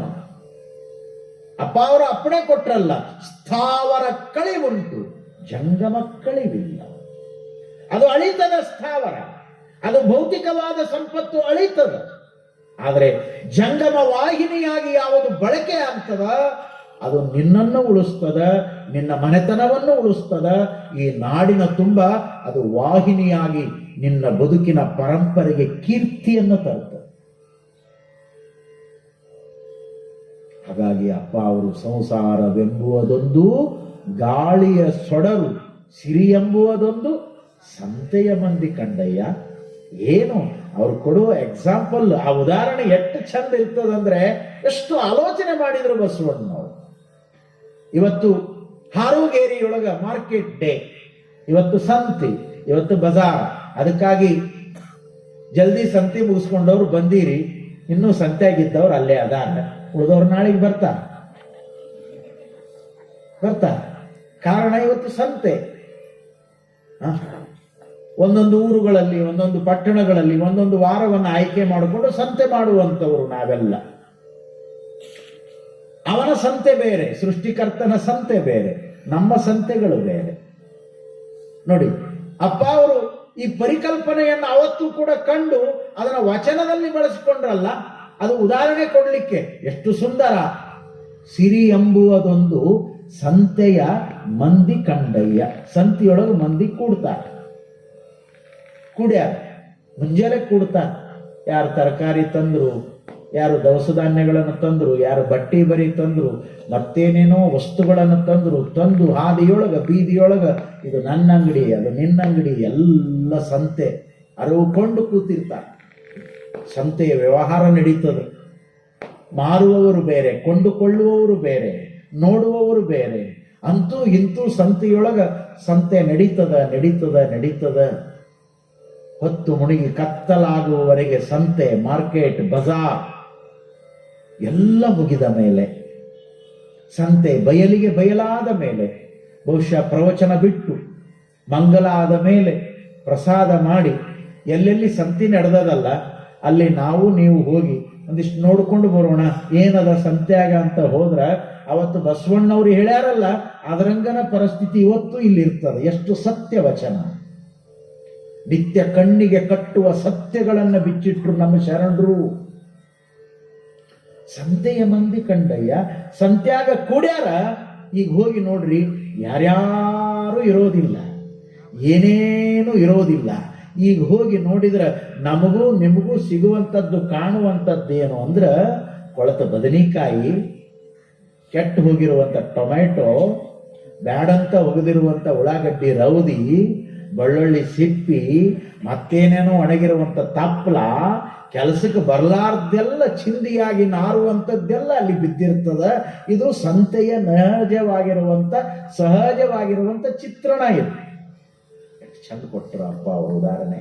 ಸಂತೆಯ ಮಂದಿ ಕಂಡಯ್ಯ, ನೆರೆದಾರ, ಕೂಡ್ಯಾರ, ಅಗಲ್ಯಾರ, ಬಯಲಿಗೆ ಬಯಲಾದ್ಮೇಲೆ ಅಲ್ಲಿ ನೋಡಾಕ ಏನೇನೂ ಇಲ್ಲ. ಹಾಗೆ ಈ ಸಿರಿಯು ಕೂಡ ಕೂಡ್ಯದ. ಎದಕ್ ಕೂಡ್ಯದ? ಅದನ್ನ ಕೂಡಿಸಿ ಇಡುವ ಸಲುವಾಗಿ ಕೂಡಿಲ್ಲ. ಹಂಗ ತಿಳ್ಕೊಂಡ್ರೆ ಅದು ಅಜ್ಞಾನ. ಮತ್ತು ಅವನ ಕೃಪೆ ಇದ್ರೂ ಕೂಡ ಅದು ಕೂಡುತ್ತದೆ. ಇದನ್ನ ಅಪ್ಪ ಅವರು ಕೂಡ ಒಂದು ಕಡೆ ಒಪ್ತಾರಲ್ಲ, ಹರನೀವ ಕಾಲಕ್ಕೆ ಸಿರಿಯು ಬೆನ್ನಲಿ ಬರ್ಕು, ಹರಿದು ಹೆದ್ದೊರೆಯ ಕೆರೆ ತುಂಬಿದಂತಯ್ಯ, ನೆರೆಯದ ವಸ್ತು ನೆರೆಯುವುದು ನೋಡಯ್ಯ, ಅರಸು ಪರಿವಾರ ಕೈವಾರ ನೋಡಯ್ಯ. ಎಲ್ಲ ಮಾತುಗಳನ್ನು ಹೇಳ್ಕೋತ ಬರ್ತಾರೆ. ಪರಮ ನಿರಂಜನನ ಮರೆದ ಕಾಲಕ್ಕೆ ಇದರ ಸತ್ಯವನ್ನು ಮರೆತು ಕುಡಿದ್ದೆಲ್ಲ ನಂದ ಅಂತ ಅಜ್ಞಾನಿ ಆದಿ ಅಂದ್ರ ಸುಣ್ಣದ ಅರವಿಯನ್ನ ಕೊಂಡಂತೆ ಕೂಡಲ ಸಂಗಮ ದೇವ. ನೋಡಿ ಎಷ್ಟು ಚಂದ ಅಪ್ಪಣೆ ಕೊಟ್ರಲ್ಲ, ಎಷ್ಟು ಸತ್ಯವನ್ನು ಬಿಚ್ಚಿಟ್ರು. ಇಂಥ ಅಪರೂಪವಾಗಿರುವಂತ ಸತ್ಯತೆಯನ್ನ ಅವರು ಹಿಡಿದ್ರೂ ಕೂಡ ಆ ಸಂಪತ್ತಿನ ಹಿಂದೆ ಬೆನ್ನತ್ತೋದಕ್ಕಿಂತ ಈ ಜಡವಾಗಿರುವಂತ ಜಡಮತಿಗಳ ಆಲೋಚನೆಯ ಜೊತೆಗೆ ನಮ್ಮ ಬದುಕನ್ನು ಬಳಸಿಕೊಳ್ಳುವುದಕ್ಕಿಂತ ಜಂಗಮವಾಗಿ, ಮಹಾಜಂಗಮವಾಗಿ, ಚರಜಂಗಮವಾಗಿ ಈ ಚೈತನ್ಯಮಯವಾಗಿರುವಂತ ಜಗತ್ತಿಗೆ ಜಂಗಮ ಜ್ಞಾನವನ್ನು ಕೊಟ್ಟಿರುವಂತ ಸರ್ವಲೋಕೋಪಕಾರಾಯ ಯೋ ದೇವ ಪರಮೇಶ್ವರ ಚರತ್ಯತಿಥಿ ರೂಪೇಣ ನಮಸ್ತೆ ಜಂಗಮಾತ್ಮನೆ ಅನ್ನುವಂತ ಸಿದ್ಧಾಂತದಂತೆ ತಮ್ಮ ಬದುಕನ್ನ ಸಮರ್ಪಣ ಮಾಡಿಕೊಂಡಿರುವಂತ ಜಡದಲ್ಲಿ, ಎಲ್ಲಿ ಜಡ? ಈ ಜಗತ್ತಿನಲ್ಲಿ ಎಲ್ಲಿ ಜಡ ತುಂಬಿತ್ತೋ ಈ ಜಡದಲ್ಲಿ ಸತ್ಯದ ಅರಿವಿನ ಚೈತನ್ಯವನ್ನು ತುಂಬಿದ ಜಂಗಮನಾಗಿರೋದ್ರಿಂದ ಈ ಕಾದಂಬರಿಗೆ ಜಡದಲ್ಲಿ ಜಂಗಮ ಅನ್ನುವಂತ ಒಂದು ಅಪರೂಪದ ಹೆಸರನ್ನ ಡಾಕ್ಟರ್ ತಿಪ್ಪೇರುದ್ರಸ್ವಾಮಿಯವರು ಇದಕ್ಕೆ ಕೊಟ್ಟಿದ್ದಾರೆ.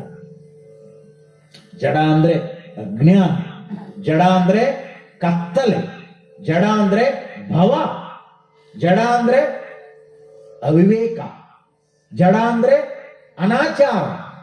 ಈ ಎಲ್ಲ ವ್ಯವಸ್ಥೆಯನ್ನ ದೂರ ಮಾಡಿ ಕತ್ತಲೆಯಿಂದ ಬೆಳಕಿಗೆ, ಅಸತ್ಯದಿಂದ ಸತ್ಯದ ಕಡೆಗೆ ಸಾಗುವಂತ ಒಂದು ಅಪರೂಪದ ಪರಂಪರೆಯನ್ನ ಜಂಗಮವಾಗಿ ಏನು ಮಾಡಿದ್ರಲ್ಲ, ಅದಕ್ಕಾಗಿ ಜಡದಲ್ಲಿ ಜಂಗಮ,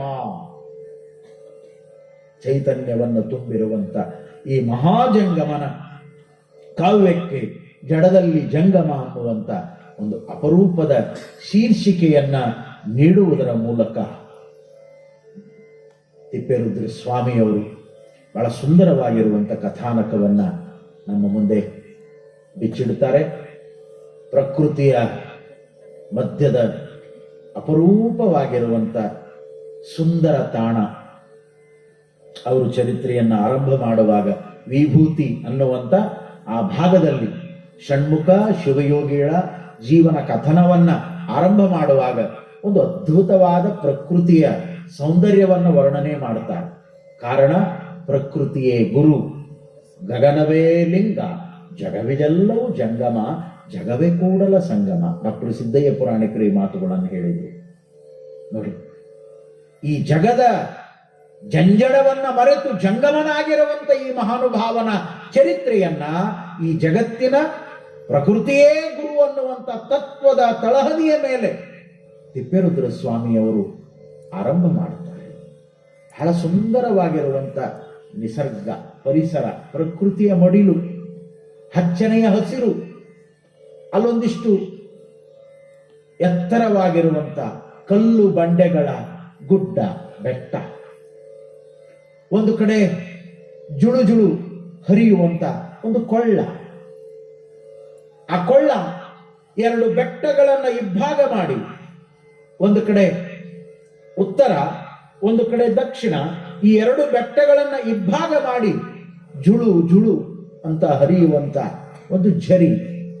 ಮುಂದೆ ಅದು ಧುಮುಕಿ ಬೀಳುವಾಗ ಆ ಬೀಳುವಂತ ಅಪರೂಪದ ಕೊನೆಯ ಸ್ಥಾನ ಅದು ಹಸುವಿನ ಆಕಳ ಮುಖದಂತೆ ಇರುವಂತ ಒಂದು ಹೆಬ್ಬಂಡೆ, ಅದನ್ನು ನೋಡಿದರೆ ಕಾಣುವಂತ ಹೆಬ್ಬಂಡೆ ಅಂತ ಅಪರೂಪವಾಗಿರುವಂತ ಹೆಬ್ಬಂಡೆಯ ಆ ಗೋಮುಖದ ಹಿಂಬದಿಯ ಒಂದು ಹಾಸು ಬಂಡೆಯ ಮೇಲೆ ಒಬ್ಬ ಪರಮ ಯೋಗಿಗಳು ಆನಂದವಾಗಿ ಪ್ರಕೃತಿಯ ಮಡಿಲಿನಲ್ಲಿ ಧ್ಯಾನಸ್ಥರಾಗಿ ಸಮಾಧಿಯ ಅವಸ್ಥೆಯನ್ನ ಅನುಭವಿಸ್ತಾ ಕೂತಿದ್ದಾರೆ. ಅವರ ಪಕ್ಕದಲ್ಲಿ ಪೂಜಾ ಸಾಮಗ್ರಿಗಳನ್ನು ಇಟ್ಟುಕೊಂಡು ಒಬ್ಬ ಅಪರೂಪವಾಗಿರುವಂತ ಬಾಲವಟು ನಿಂತುಕೊಂಡಿದ್ದಾನೆ. ಇವರಿಬ್ರು ಆ ಪ್ರಕೃತಿಯ ಮಡಿಲಿನಲ್ಲಿ ನಿಂತಿರುವಾಗ ಪೂರ್ವ ದಿಕ್ಕಿನಿಂದ ಉದಯವಾಗಿರುವಂತ ಆ ಉದಯ ರವಿ, ಆ ರವಿಯ ಕಿರಣಗಳು ಅವರ ಮೇಲೆ ಅಪರೂಪವಾಗಿರುವಂತ ಬೆಳಕನ್ನು ಚೆಲ್ಲಿದ್ವಂತೆ. ಆ ಬೆಳಕಿನ ಚಿಮ್ಮುವಿಕೆಯಲ್ಲಿ ಕಾವಿ ವಸ್ತ್ರದಿಂದ ಭೂಷಿತರಾಗಿರುವಂತ ಆ ಶಿವಯೋಗಿಗಳು ಒಂದರ್ಥದಲ್ಲಿ ಸೂರ್ಯನ ಅಪರೂಪದ ತೇಜಪುಂಜವಾಗಿ ಕಾಣ್ತಾ ಇದ್ರು ಅನ್ನುವಂತ ಆ ಕಲ್ಪನೆಯ ವರ್ಣನೆಯನ್ನ ಮಾಡ್ತಾ ಮಾಡ್ತಾ ಮಾಡ್ತಾ ತಿಪ್ಪೇರುದ್ರ ಸ್ವಾಮಿಯವರು ಈ ಚರಿತ್ರೆಯನ್ನ ಹೀಗೆ ಮುಂದುವರಿಸ್ತಾರಲ್ಲ ನೋಡಿ. ಧ್ಯಾನಸ್ಥರಾಗಿ ಕೂತಿದ್ರು, ಒಂದು ಕಡೆ ಪೂರ್ವ ದಿಕ್ಕಿನಲ್ಲಿ ಸೂರ್ಯನ ಉದಯ, ರವಿ ಕಿರಣಗಳು ಆ ಪರಮ ಪೂಜ್ಯರ ಮೇಲೆ ಪ್ರಕೃತಿಯಲ್ಲಿರುವಂತ ಹಸಿರು ಆನಂದವನ್ನ ನೀಡುವಂತ ರೀತಿಯೊಳಗ ಕೆಳಗಡೆ ಜುಳು ಹರಿಯುವಂತ ಝರಿ, ಅಲ್ಲಿ ಹಕ್ಕಿಗಳ ಇಂಚರ, ಬಹಳ ಸುಂದರವಾಗಿರುವಂತ ಸೃಷ್ಟಿ. ಈ ಸೃಷ್ಟಿನೇ ಒಂದು ಅದ್ಭುತ. ಸೃಷ್ಟಿಯನ್ನ ನೋಡಿ ಆನಂದ ಪಡುವಂತ ಒಂದು ಅವಸ್ಥೆ ಬಲ್ಲವರಿಗಿದೆ. ಆ ಸೃಷ್ಟಿಯ ಮಧ್ಯದಲ್ಲಿನೇ ಪ್ರಕೃತಿಯನ್ನ ಗುರುವಾಗಿ, ಲಿಂಗವಾಗಿ, ಜಂಗಮವಾಗಿ ತಮ್ಮ ಸಮಾಧಿ ಅವಸ್ಥೆಯಲ್ಲಿ ಅನುಭವಿಸಿ ಆನಂದ ಪಡುವಂತ ಒಬ್ಬ ಪರಮಶಿವಯೋಗಿ, ಅಲ್ಲಮನಂತೆ ಅನುಭವಿಸಿ ಆನಂದ ಪಡುವಂತ ಪರಮಶಿವಯೋಗಿ. ಗಗನವೇ ಗುಂಡಿಗೆ, ಆಕಾಶವೇ ಅಗ್ಗಮಣಿ. ಗಗನವೇ ಗುಂಡಿಗೆ, ಆಕಾಶವೇ ಅಗ್ಗಮಣಿ. ಬ್ರಹ್ಮ ಧೂಪ, ವಿಷ್ಣು ದೀಪ, ರುದ್ರಾವೋಗರ.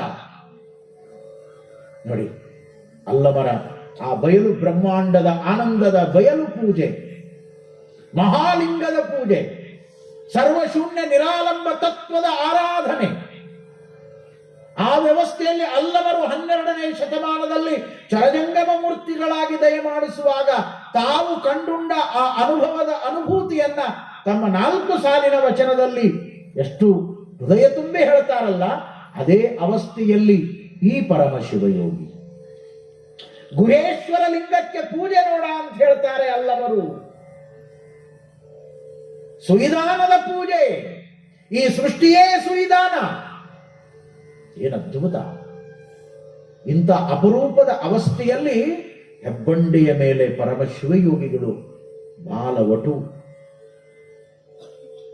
ಅವರು ಯಾರಾಗಿದ್ರು ಅಂದ್ರೆ, ಹೆಬ್ಬಂಡೆಯ ಮೇಲೆ ಅದ್ಭುತ ಪರಮ ಯೋಗಿಯಾಗಿ ಕುಂತವರೇ ಅಖಂಡೇಶ್ವರರು. ಅವರ ಪಕ್ಕದಲ್ಲಿ ಬಾಲವಟುವಾಗಿ ನಿಂತವರೇ 12 ವರುಷದ ಬಾಲಕನಾಗಿ ನಿಂತಿರುವಂತ ಷಣ್ಮುಖ. ಯಾವಾಗ ಹಕ್ಕಿಗಳ ಇಂಚರ ಅದು ಪಂಚಮ ಸ್ವರದಲ್ಲಿ ಕೇಳ್ತಾ ಇತ್ತೋ ಅಂತ ಸಂದರ್ಭದಲ್ಲಿ ಎತ್ತುಗಳ ಕೊರಳಿಗೆ ಕಟ್ಟಿರುವಂತ ಗೆಜ್ಜೆಗಳ ನಿನಾದ ಅದು ಆ ತಂಗಾಳಿಯಲ್ಲಿ ತೇಲಿ ತೇಲಿ ತೇಲಿ ಬರ್ತಾ ಇತ್ತು. ಕಾರಣ, ಜೇವರಿಗಿಯಿಂದ ಒಂದು ಹರದಾರಿ ದೂರದಲ್ಲಿರುವಂತ ಕೋಳಗೇರಿ ಅನ್ನುವಂತ ಒಂದು ಅಪರೂಪದ ಹಳ್ಳಿ, ಆ ಹಳ್ಳಿಯ ಹಿರಿಯ ಗೌಡರಾಗಿರುವಂತ ಅಪರೂಪದ ವ್ಯಕ್ತಿಗಳು, ಅವರ ಜೊತೆಗೆ ಅವರ ಬಂಧು ಬಾಂಧವರು 10 ಚಕ್ಕಡಿಗಳನ್ನು ತಗೊಂಡು ಇವತ್ತು ಗೋಮುಖದ ಈ ಕೊಳ್ಳಕ್ಕೆ ಜೇವರಗಿ ಮಠದ ಪರಮ ಗುರುಗಳು ದಯಮಾಡಿಸ್ತಾರೆ ಎನ್ನುವಂತ ಸುದ್ದಿಯಾಗಿತ್ತು. ಕಾರಣ ಆ ಮಠವನ್ನ ಕಟ್ಟಿ 12 ವರ್ಷಗಳಾಗಿತ್ತು. ಆ 12 ವರ್ಷಗಳ ಒಂದು ಪಟ್ಟದ ವಿಶೇಷವಾಗಿರುವಂತ ಸಂಭ್ರಮವನ್ನ ಪ್ರಕೃತಿಯ ಮಡಿಲಿನಲ್ಲಿ ಅನುಭವಿಸಿ ಆನಂದ ಪಡುವ ಸಲುವಾಗಿ ನಿಸರ್ಗದಲ್ಲಿ ಸಹಜ ಶಿವಯೋಗದ ಅನುಭೂತಿಯನ್ನ ಅನುಭವಿಸುವ ಸಲುವಾಗಿ ಈ ಪರಮ ಶಿವಯೋಗಿಗಳು ದಯಮಾಡಿಸಿದ್ರು. ಈ ಪರಮ ಶಿವಯೋಗಿಗಳ ಸುದ್ದಿ ಆ ಸುತ್ತಲಿನ ಹಳ್ಳಿಗಳಿಗೆ ಹಬ್ಬಿತ್ತು. ಇವರ ದರ್ಶನಕ್ಕಾಗಿ ಆ ಜನಗಳು ಬಂಡಿಯನ್ನ ಚಕ್ಕಡಿಗಳನ್ನ ಕಟ್ಟಿಕೊಂಡು ಸಾಗಿ ಸಾಗಿ ಬರ್ತಾ ಇದ್ರು. ಆ ಎತ್ತುಗಳ ಕೊರಳಿಗೆ ಕಟ್ಟಿರುವಂತ ಗೆಜ್ಜೆಗಳ ನಿನಾದ ಗಿಲ್ ಗಿಲ್ ಗಿಲ್. ಆ ನಿನಾದದ ಆನಂದದಲ್ಲಿ ಧ್ಯಾನಸ್ಥರಾಗಿರುವಂತಹ ಶಿವಯೋಗಿಗಳು ಬಹಿರ್ಮುಖರಾಗಿ ಆ ನಾದದಲ್ಲಿ ಓಂಕಾರ ನಾದದ ಅನುಭೂತಿಯನ್ನ ಅನುಭವಿಸಿ ಪಕ್ಕದಲ್ಲಿ ನಿಂತಿರುವಂತ ಬಾಲವಟು ಷಣ್ಮುಖನನ್ನ ನೋಡಿ ಅಖಂಡೇಶ್ವರ ಶಿವಯೋಗಿಗಳ ಕೇಳಿದ್ರಂತೆ, ಅಪ್ಪ ಭಕ್ತರೆಲ್ಲ ಬಂದರೇನು? ಬುದ್ಧಿ ಬರ್ತಾ ಇದ್ದಾರೆ, ಇದೋ ಚಕ್ಕಡಿಗಳು ಸಾಗಿ ಸಾಗಿ ಬರ್ತಾ ಇದ್ದಾವೆ, ಎತ್ತುಗಳ ಕೊರಳಿಗೆ ಕಟ್ಟಿರುವಂತ ಗೆಜ್ಜೆಯ ನಿನಾದ ಸದ್ದಾಗಿ ಕೇಳಿ ಬರ್ತಾ ಇದೆ. ಇನ್ನೇನು ಕೊಳ್ಳದ ಸನಿಹಕ್ಕೇನೆ ಬರ್ತಾರೆ, ಬಂದೇ ಬಿಡ್ತಾರೆ ಅನ್ನುವುದರೊಳಗಾಗಿನೇ ಚಕ್ಕಡಿಗಳು ಬರ್ತಾವೆ. ಎಲ್ಲರೂ ಕೂಡ ಶ್ರದ್ಧಾಭಕ್ತಿಯಿಂದ ಕೆಳಗಿಳಿದು ಕೆಳಗಿಳಿದು ಕೆಳಗಿಳಿದು ಸಾಗಿ ಬರ್ತಾರೆ. ಬಹಳ ವಿಶೇಷವಾಗಿರುವಂತ ಪ್ರಸಂಗ. ಆ ಊರಿನ ಹಿರಿಯ ಗೌಡರು ಅನಿಸಿಕೊಂಡಿರುವಂತ ಮಲ್ಲಶೆಟ್ಟಪ್ಪ, ಅವರ ಜೊತೆಗೆ ಸಾಥಿಯಾಗಿರುವಂತ ಆ ಊರಿನ ಸಾಹುಕಾರ ಚಿದಾನಂದಪ್ಪ, ಆತನ ಜೊತೆಗೆ ಊರಿನ ಬಹಳಷ್ಟು ಜನ ಬಂಧು ಬಳಗ, ಅವರೆಲ್ಲ ಸಾಗಿ ಬರುವಾಗ ಅಖಂಡೇಶ್ವರ ಶಿವಯೋಗಿಗಳು ಬಾಲವಟುವಾಗಿರುವಂತ ಪ್ರೀತಿಯ ಮರಿಯಾಗಿರುವಂತ ಷಣ್ಮುಖನನ್ನ ಪ್ರಶ್ನೆ ಮಾಡ್ತಾರೆ. ಷಣ್ಮುಖ, ನಿನ್ನ ಹಠ ದಿಟವಾಯಿತಪ್ಪ, ನಿನ್ನ ಹಠ ದಿಟವಾಯಿತಪ್ಪ. ನಾನು ಬೇಡ ಬೇಡ ಮಠದಲ್ಲಿಯೇ ಶಿವಪೂಜೆ ಮಾಡಿಕೊಳ್ಳೋಣ ಅಂತ ಹೇಳಿದೆ. ಆದರೆ ಇಲ್ಲ ಅಪ್ಪಾಜಿ, ನಾವು ಆ ಗೋಮುಖದ ಕೊಳ್ಳಕ್ಕೇನೆ ಹೋಗೋಣ. ಆ ಕೊಳ್ಳದ ಪ್ರಕೃತಿಯ ಮಡಿಲಿನಲ್ಲಿನೇ ಶಿವಯೋಗದ ಆನಂದವನ್ನು ಅನುಭವಿಸೋಣ ಅಂತ ತಿಳ್ಕೊಂಡು ನೀನು ಹಠ ಮಾಡಿ ಇಲ್ಲಿಗೆ ಕರೆದು ತಂದಿ. ಒಲ್ಲದ ಮನಸ್ಸಿನಿಂದ ಬಂದೆ. ಆದರೆ ಬಂದ ಮೇಲೆ ನನಗನಿಸ್ತದೆ, ನಿನ್ನ ಮಾತನ್ನ ಕೇಳದೆ ಹೋಗಿದ್ರೆ ಇವತ್ತಿನ ಶಿವಯೋಗದ ತೃಪ್ತಿಯನ್ನೇ ನಾನು ಕಳ್ಕೊಳ್ತಿದ್ದೆ. ಎಷ್ಟು ಅಪರೂಪವಾಗಿರುವಂತ ಸ್ಥಾನ ಇದು ಅನ್ನುವ ಪ್ರೀತಿಯ ಹಾರೈಕೆಯಲ್ಲಿ ಷಣ್ಮುಖನ ತಲೆಯ ಮೇಲೆ ಗುರುಗಳು, ಆ ಶಿವಯೋಗಿಗಳು ತಮ್ಮ ಹಸ್ತವನ್ನ ಇಟ್ಟು ಬಹಳ ಪ್ರೀತಿಯಿಂದ ಅಕ್ಕರೆಯಿಂದ ಆತನನ್ನ ಸನಿಹಕ್ಕೆ ಕರೆದು, ನೋಡು ನೋಡು ಷಣ್ಮುಖ, ಆ ಊರಿನ ಬಳಗವೆಲ್ಲ ಬಂತಲ್ಲ, ಅದರಲ್ಲಿ ನಿಮ್ಮ ತಂದೆಯವರು ಬಂದಿದಾರೋ ಇಲ್ಲವೋ ನೋಡು ಅಂತ ಹೇಳಿದ್ರಂತೆ. ಹೇಳಿದಾಗ ಹಂಬಲಿಸಿ ಓಡಲಿಲ್ಲ ಷಣ್ಮುಖ. ಒಂದು 4 ಹೆಜ್ಜೆ ಹೀಗೆ ಮುಂದೆ ಬಂದ. ಎತ್ತರವಾಗಿರುವಂತ ಪ್ರದೇಶ, ಕೆಳಭಾಗಕ್ಕೆ ಪೂರ್ವಾಭಿಮುಖವಾಗಿ ಹರಿಯುವಂತ ಜಲಧಾರೆ, ಶಿಲಾ ಮಂಟಪದ ಆ ಹೆಬ್ಬಂಡಿಯ ಮೇಲೆ ಕೂತಿರುವಂತ ಶಿವಯೋಗಿಗಳು, ಅಲ್ಲೊಂದು ಕಿರುದಾರಿ, ಅಲ್ಲಿಗೆ ಸಾಗಿ ಬರಲಿಕ್ಕೆ ಒಂದು ಕಿರುದಾರಿ. ಆ ಕಿರುದಾರಿಯಲ್ಲಿ ಷಣ್ಮುಖ ಸಾಗ್ತಾ ಸಾಗ್ತಾ ಬಂದು ಕೊನೆಗೆ ಬಂದು ನೋಡುವಾಗ ಕೊಳ್ಳದ ಮೇಲ್ಭಾಗಕ್ಕೆ ಏರಿ ಬರುವಂತ ಆ ಭಕ್ತ ಸಮೂಹ, ಆ ಭಕ್ತ ಬಳಗ, ಆ ಭಕ್ತರ ಹಿರಿಯ ಮಣಿಯಾಗಿರುವಂತ ಷಣ್ಮುಖನ ತಂದೆಯಾಗಿರುವಂತ ಮಲ್ಲಶೆಟ್ಟಪ್ಪನವರು, ಆ ಊರಿನ ಹಿರಿಯ ಗೌಡರು. ಬಹಳ ಅದ್ಭುತ ಇದೆ. ಬಹುಶಃ ಅವರು ಜಂಗಮ ಮನೆತನದವರಲ್ಲ, ಭಕ್ತ ವರ್ಗದ ಹಿರಿಯ ಗೌಡರು. ಹಿರಿಯ ಗೌಡರ ಮಗನೇ ಷಣ್ಮುಖ. ಆ ಷಣ್ಮುಖನೇ ಮುಂದೆ ಷಣ್ಮುಖ ಶಿವಯೋಗಿ ಆಗಿರುವಂತಹದ್ದು. ಇದು ಬಸವ ಪಂಥದ ಅದ್ಭುತವಾದ ಇತಿಹಾಸ. ಇವತ್ತು ಭಕ್ತ ವರ್ಗದವರನ್ನ ಮಠಕ್ಕೆ ಮಾಡ್ತೀವಿ ಅಂದ್ರೆ ಗುದ್ದಾಡೋರು ಬಹಳ ಮಂದಿ ಅದಾರ. ಅಂದ ಈ ಕೆಲಸ ನಮ್ಮವ್ರು ಮಾಡಿ ಹೋಗಿಬಿಟ್ಟಾರ. ಇದ್ರ ಇತಿಹಾಸ ಗೊತ್ತಿಲ್ಲದ ಗದ್ಲಕ್ಕೆ ಬಿದ್ದೀವಿ ನಾವೆಲ್ಲ. ಎಷ್ಟು ಗಲಾಟೆ ಆಯ್ತು ನಮ್ಮ ಅಪ್ಪ ಅವರು ಮಾಡುವಾಗ, ಎಷ್ಟು ಸಮಸ್ಯೆ ಅನುಭವಿಸಿದ್ರು. ಇನ್ನು ಎಷ್ಟು ದೂರ ಇದ್ದೇವೆ ನಾವು. ಯಾವನಿಗೆ ಅರಿವಿನ ಅನುಭವದ ಗಟ್ಟಿತನ ಅದು ಬದುಕಿನ ತತ್ವವಾಗ್ತದೋ ಅವನು ಜಂಗಮನಾಗಲಿಕ್ಕೆ ಬರ್ತಾನೆ. ಅದು ಸಾಧ್ಯ. ವಿಚಾರ ಮಾಡುವಂತ ಮಾತುಗಳು. ಆ ಜಂಗಮ ಅನ್ನುವಂಥ ಪದಕ್ಕೆ ಜಾತಿಯ ಲೇಪವನ್ನೇ ನಾವು ಅಂಟಿಸಬಾರದು. ಅದು ಬಹಳ ವಿಶಾಲ ತತ್ವದಿಂದ ಕೂಡಿರುವಂತಹದ್ದು. ಸುಧಾ ಷಣ್ಮುಖ ಶಿವಯೋಗಿಗಳೇ ತಮ್ಮ ವಚನದಲ್ಲಿ ಅಪ್ಪಣೆ ಕೊಟ್ಟಾರಲ್ಲ, ಜಂಗಮಕ್ಕೆ ಮಾತಾಪಿತರಿಲ್ಲ, ಜಂಗಮಕ್ಕೆ ಜಾತಿ ಭೇದ ಬಂಧು ಇದ್ಯಾವುದು ಲಿಂಕ್ ಇಲ್ಲ, ಸಂಬಂಧ ಇಲ್ಲ. ಅದೊಂದು ಮೀರಿದ ಅರಿವಿನ ಘನ, ಅದು ತತ್ವ.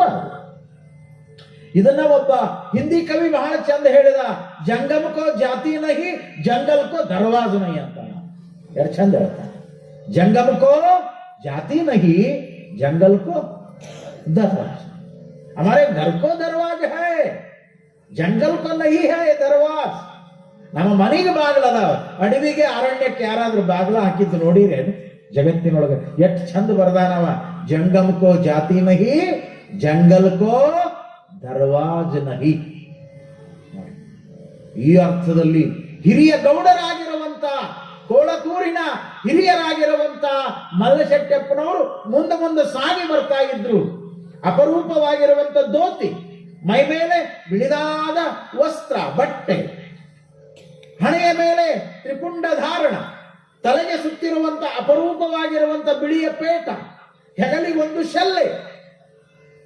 ಶರಣ ಸಂಸ್ಕೃತಿಯನ್ನ ಬದುಕಿನ ತುಂಬ ಮೈಗೂಡಿಸಿಕೊಂಡು ಕಾಯಕ ಜೀವಿಯಾಗಿ, ದಾಸೋಹ ಜೀವಿಯಾಗಿ, ಊರಿಗೆ ಹಿರಿಯ ಮಣಿಯಾಗಿ, ಸದಾ ಸತ್ಕಾರ್ಯಗಳಿಗೆ ಮಿಡಿಯುವಂತ ಅಪರೂಪದ ಸದ್ಭಕ್ತರಾಗಿರುವಂತ ಮಲಸೆಟ್ಟಪ್ಪನವರು ಮುಂದೆ ಸಾಗಿ ಬರ್ತಿದ್ರು. ಷಣ್ಮುಖ ನೋಡಿದ, ನೋಡಿ ಗುರುಗಳಿಗೆ ಹೇಳ್ತಾನ, ಬುದ್ಧಿ ಅವರು ಬಂದ. ಯಾರು? ನೀವೇನು ಕೇಳಿದ್ರಲ್ಲ, ನಿಮ್ಮ ತಂದೆ ಬಂದಾನೇನು ಅಂತ ನೀವು ಕೇಳಿದ್ರಲ್ಲ, ಅವರು ಬಂದ. ನೋಡ್ರಿ, ಬಾಲ್ಯದೊಳಗೂ ಕೂಡ ಆ ಬೆಳಗಿನ ಮಾತಿನಲ್ಲಿ ಮುಂದೆ ವೈರಾಗ್ಯದ ಗಟ್ಟಿತನ ಬರ್ತದ ಅನ್ಲಿಕ್ಕೆ ಆ ಮಾತುಗಳೆಲ್ಲ ಸಾಕ್ಷಿಯಾಗಿತ್ತು.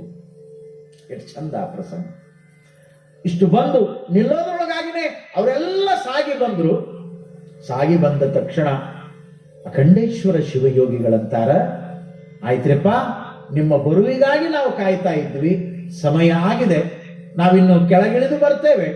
ಆ ಕೊಳ್ಳದ ಕೊನೆಯ ತುದಿಯಲ್ಲಿ ನಾವು ಸ್ನಾನ ಮಾಡಿಕೊಂಡು ಸಾಮೂಹಿಕವಾಗಿರುವಂತ ಲಿಂಗ ಪೂಜೆಯನ್ನ, ಶಿವಯೋಗವನ್ನ ನಾವೆಲ್ಲರೂ ಕೂಡ ಅನುಭವಿಸಿ ಆನಂದ ಪಡೋಣ ಅನ್ನುವಂತ ಮಾತುಗಳನ್ನ ಅಪ್ಪಣೆ ಕೊಟ್ಟು ಪರಮ ಪೂಜ್ಯರು ಮೆಲ್ಲನೆ ತಾವು ಕೂತಿರುವಂತ ಆ ಹೆಬ್ಬಂಡೆಯ ಆ ಶಿಲಾಮಂಟಪದಿಂದ ಕೆಳಗಿಳಿದು ಸಾಗಿ ಬರುವಾಗ ಭಕ್ತರೆಲ್ಲ ಭಕ್ತಿಯಿಂದ ಆ ಮಹಾಜಂಗಮದ ಪಾದಕ್ಕೆ ಭಕ್ತಿಯನ್ನ ಮಾಡ್ತಾ ಇದ್ರು.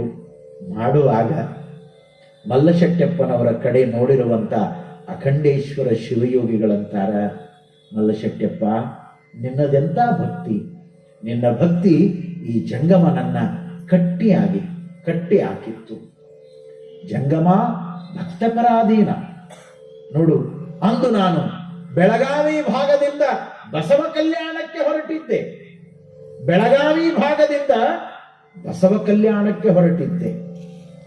ಅಖಂಡೇಶ್ವರ ಶಿವಯೋಗಿಗಳು ಬೆಳಗಾವಿ ಜಿಲ್ಲೆಯವರು ಅನ್ನೋದು ನಿಮಗೆ ಗೊತ್ತಿರಬೇಕು. ಇದನ್ನು ತಿಪ್ಪೇರುದ್ರಸ್ವಾಮಿಯವರು ಈ ಕಥೆಯಲ್ಲಿ ಬರೀತಾರೆ. ಆದ್ರೆ ಯಾವೂರಿನವರು ಅನ್ನುವಂಥ ದಾಖಲೆಗಳಿಲ್ಲ ಅಷ್ಟೇ.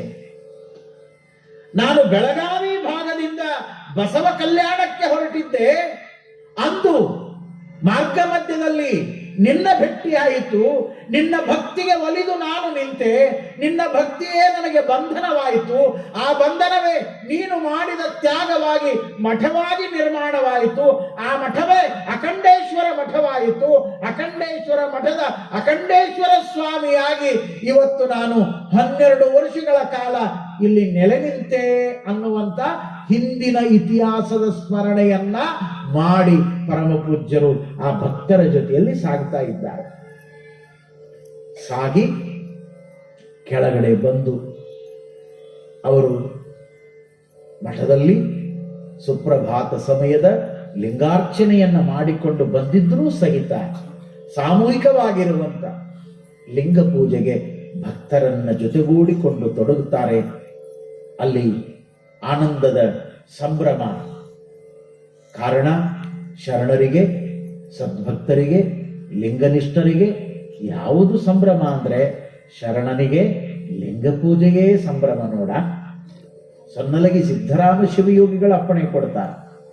ಶರಣರಿಗೆ ಲಿಂಗ ಪೂಜೆಯೇ ಸಂಭ್ರಮ, ಶರಣರಿಗೆ ಜಂಗಮ ದಾಸೋಹವೇ ಸಂಭ್ರಮ, ಶರಣರಿಗೆ ಅನುಭವವ ಓದಿ ಅನುಭವ ಮಾಡುವುದೇ ಸಂಭ್ರಮ. ನೋಡ ಕಪಿಲ ಸಿದ್ಧ ಮಲ್ಲಿಕಾರ್ಜುನ ಎಂಥ ಸಂಭ್ರಮ!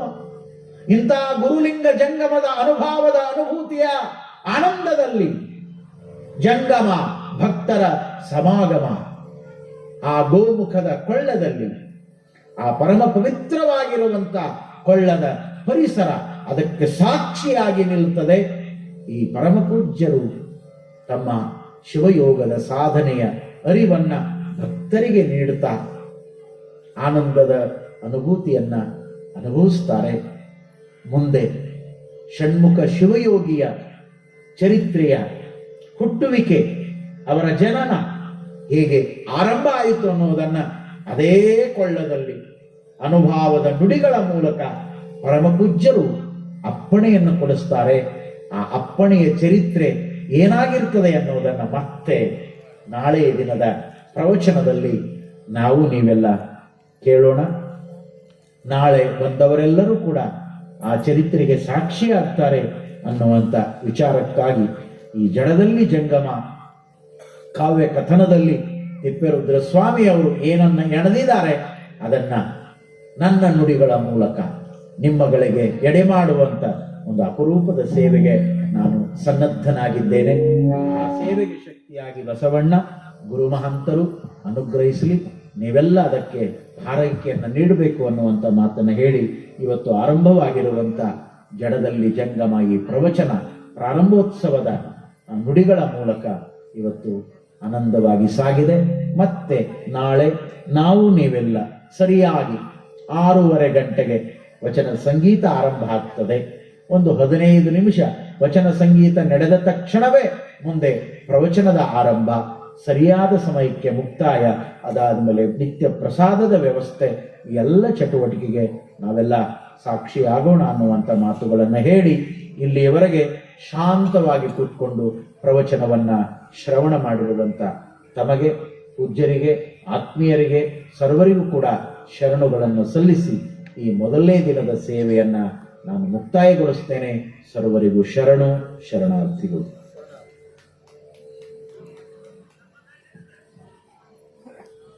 ಇಲ್ಲಿಯವರೆಗೆ